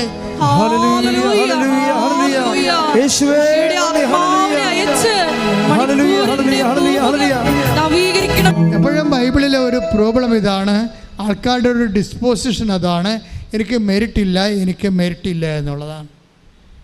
കർത്താവിൻ്റെ അടുത്ത് പറയുമ്പോൾ കർത്താവ് പറയും, ഞാൻ മെരിറ്റ് നോക്കിയല്ല കാര്യങ്ങൾ ചെയ്യണമെന്ന് പറയും. ശതാധിപം വന്നിട്ട് പറയും, എനിക്ക് മെരിറ്റില്ല, നീ എൻ്റെ വീട്ടിൽ വരാൻ യോഗ്യതയില്ലെന്ന് പറയും. പക്ഷേ കർത്താവ് ആ വീട്ടിൽ ചെല്ലാതെ തന്നെ അവിടെ നിന്നുകൊണ്ട് അവൻ്റെ ഭൃത്യനെ സുഖപ്പെടുത്തി. ദൈവ പൈതലെ, നിൻ്റെ പ്രാർത്ഥന നിൻ്റെ യോഗ്യത വെച്ചല്ല ഉടമ്പടി വെച്ചിരിക്കുന്നത്, ദൈവത്തിൻ്റെ കൃപ വെച്ചാണ്. കൈ ഇട്ടിച്ച് കർത്താവ്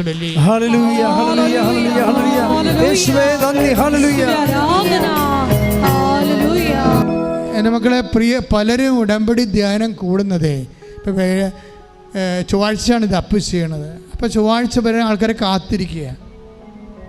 കാത്തിരുന്നിട്ട് ആ ഉടമ്പടി ധ്യാനത്തിലൂടെ ഈശോ അവരുടെ കാര്യം സംസാരിക്കും എന്ന് അവർ വിശ്വസിക്കുന്ന, അങ്ങനെ വിശ്വസിക്കുന്നവർക്കെല്ലാം കർത്താവ് സംസാരിച്ചിട്ടുണ്ട്. ഇപ്പോൾ നമ്മൾ പ്രാർത്ഥിക്കാൻ പോണത് ആശുപത്രി കിടപ്പ് രോഗികൾക്ക് വേണ്ടിയാണ്. മൊബൈലും വെച്ചുകൊണ്ടിരുന്ന് ആശുപത്രി സഹോദരനായിട്ട് സഹോദരിയായിട്ട് തരുന്നവരെ, ബൈ സ്റ്റാൻഡറെ ഈ മൊബൈലും വെച്ചിരുന്നുകൊണ്ട് രോഗിക്ക് ആരാധന വെച്ച് കൊടുക്കുന്നവരെ, അവരെ സമർപ്പിച്ചുകൊണ്ട് പ്രാർത്ഥിക്കുന്ന കർത്താവേ, നിന്റെ തിരുമുറുപാർന്ന് വലത് കരത്താൽ കിടപ്പ് രോഗികളെ സ്പർശിക്കണമേ, ഈ ആഴ്ച സ്കാനിങ്ങളെ സ്പർശിക്കണമേ, ഈ ആഴ്ച റിസൾട്ട് ഡോക്ടറെ കാണിക്കേണ്ടവരെ സ്പർശിക്കണമേ, ഇയാൾക്ക് ഓപ്പറേഷൻ കുറിച്ചിരിക്കുന്ന കർത്താവ് ഈ ആഴ്ച പ്രസവത്തിന് കുറിച്ചിരിക്കുന്നവരെ, കർത്താവ് സമയം കുറിച്ചിരിക്കുന്നവരെ സ്പർശിക്കണമേ. യേശു ക്രിസ്തുവിൻ്റെ ഉന്നതമായ നാമത്തിൽ മക്കൾ സുഖം പ്രാപിക്കട്ടെ.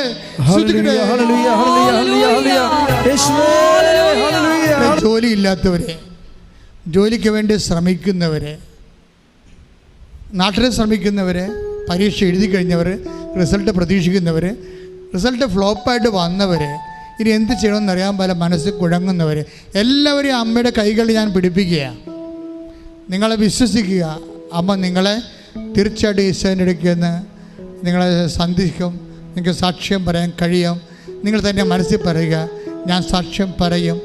അമ്മ എന്നെ സന്ധിക്കുന്ന ദിവസം, ചിലൊക്കെ വന്നിട്ട് പറയുന്നത് എന്താണ്, ഞാൻ വീട്ടുകാരോട് പോലും പറഞ്ഞിട്ടില്ല, നേരെ അമ്മയടുത്ത് വന്ന് പറഞ്ഞിട്ട് ബാക്കിയോട് പറയാമെന്ന് വിചാരിച്ചു. അത്രയും ദൈവം തന്നെ നേരിട്ട് വരികയാണ്. അപ്പം നിങ്ങൾ എവിടെയെല്ലാം, ലോകത്തെവിടെയെല്ലാം ആയാലും, ഏത് രാജ്യത്തായാലും, ഇന്ത്യയിലായാലും ജോലി ഇല്ലാത്തവർക്ക് വേണ്ടി പ്രാർത്ഥിക്കുന്നു, ജോലി കഴിയാൻ വേണ്ടി പോകുന്നവർക്ക് വേണ്ടി പ്രാർത്ഥിക്കുന്നു, ജോലി നഷ്ടപ്പെട്ടവർക്ക് വേണ്ടി പ്രാർത്ഥിക്കുന്നു. ഈ ആരാധനയിലൂടെ ഇങ്ങനെ സ്വന്തം സാമ്പത്തിക മേഖലകളിൽ ജപ്തി വരാൻ പോകുന്നവർക്ക് വേണ്ടി പ്രാർത്ഥിക്കുന്നു, സ്ഥലം നഷ്ടപ്പെടാൻ പോകുന്നവർക്ക് വേണ്ടി പ്രാർത്ഥിക്കുന്നു, വീട് സ്ഥലം ഇല്ലാത്തവർക്ക് വേണ്ടി പ്രാർത്ഥിക്കുന്നു, സ്ഥലമുണ്ട് വീടില്ലാത്തവർക്ക് വേണ്ടി പ്രാർത്ഥിക്കുന്നു, പലതരത്തിൽ കേസിൽ അകപ്പെട്ടിരിക്കുന്നവർക്ക് വേണ്ടി പ്രാർത്ഥിക്കുന്നു, പോസ്കോ കേസ് ഉൾപ്പെടെ, വിവാഹമോചന കേസ് ഉൾപ്പെടെ, വസ്തു കേസ് ഉൾപ്പെടെ, സർവീസ് പ്രോബ്ലംസ് ഉള്ളവർ, കള്ളക്കേസ് അകപ്പെട്ടവർ, സർവീസ് നഷ്ടപ്പെടുത്തിയവർ എല്ലാം കണ്ണുനീരാം കർത്താവിൻ്റെ നാമത്തിൽ, അമ്മമാതാവിൻ്റെ മധ്യസ്ഥതയിൽ ഈശോ ഏറ്റെടുക്കട്ടെ. ശ്രദ്ധിക്കട്ടെ.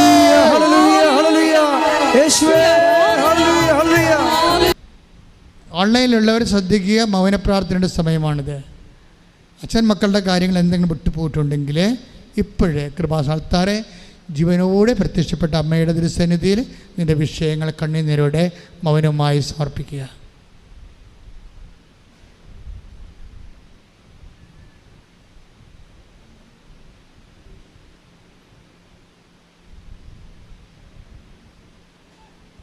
ശിരസ് നമിച്ച് നമുക്ക് ദിവ്യകാരുണ്യനാഥൻ്റെ ആശീർവാദം സ്വീകരിക്കാം.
പരിശുദ്ധ പരമമാ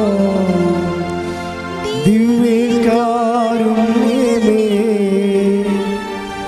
എന്നുമെന്നും അങ്ങേയ്ക്കാരാധന.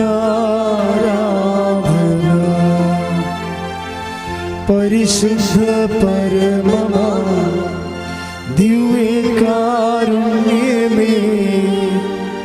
എന്നുമെന്നും അങ്ങേയ്ക്കാരാധന.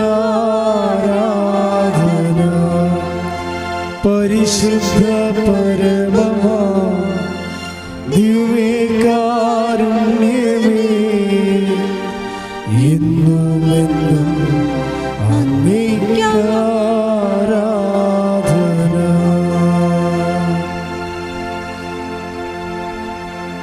ആവേ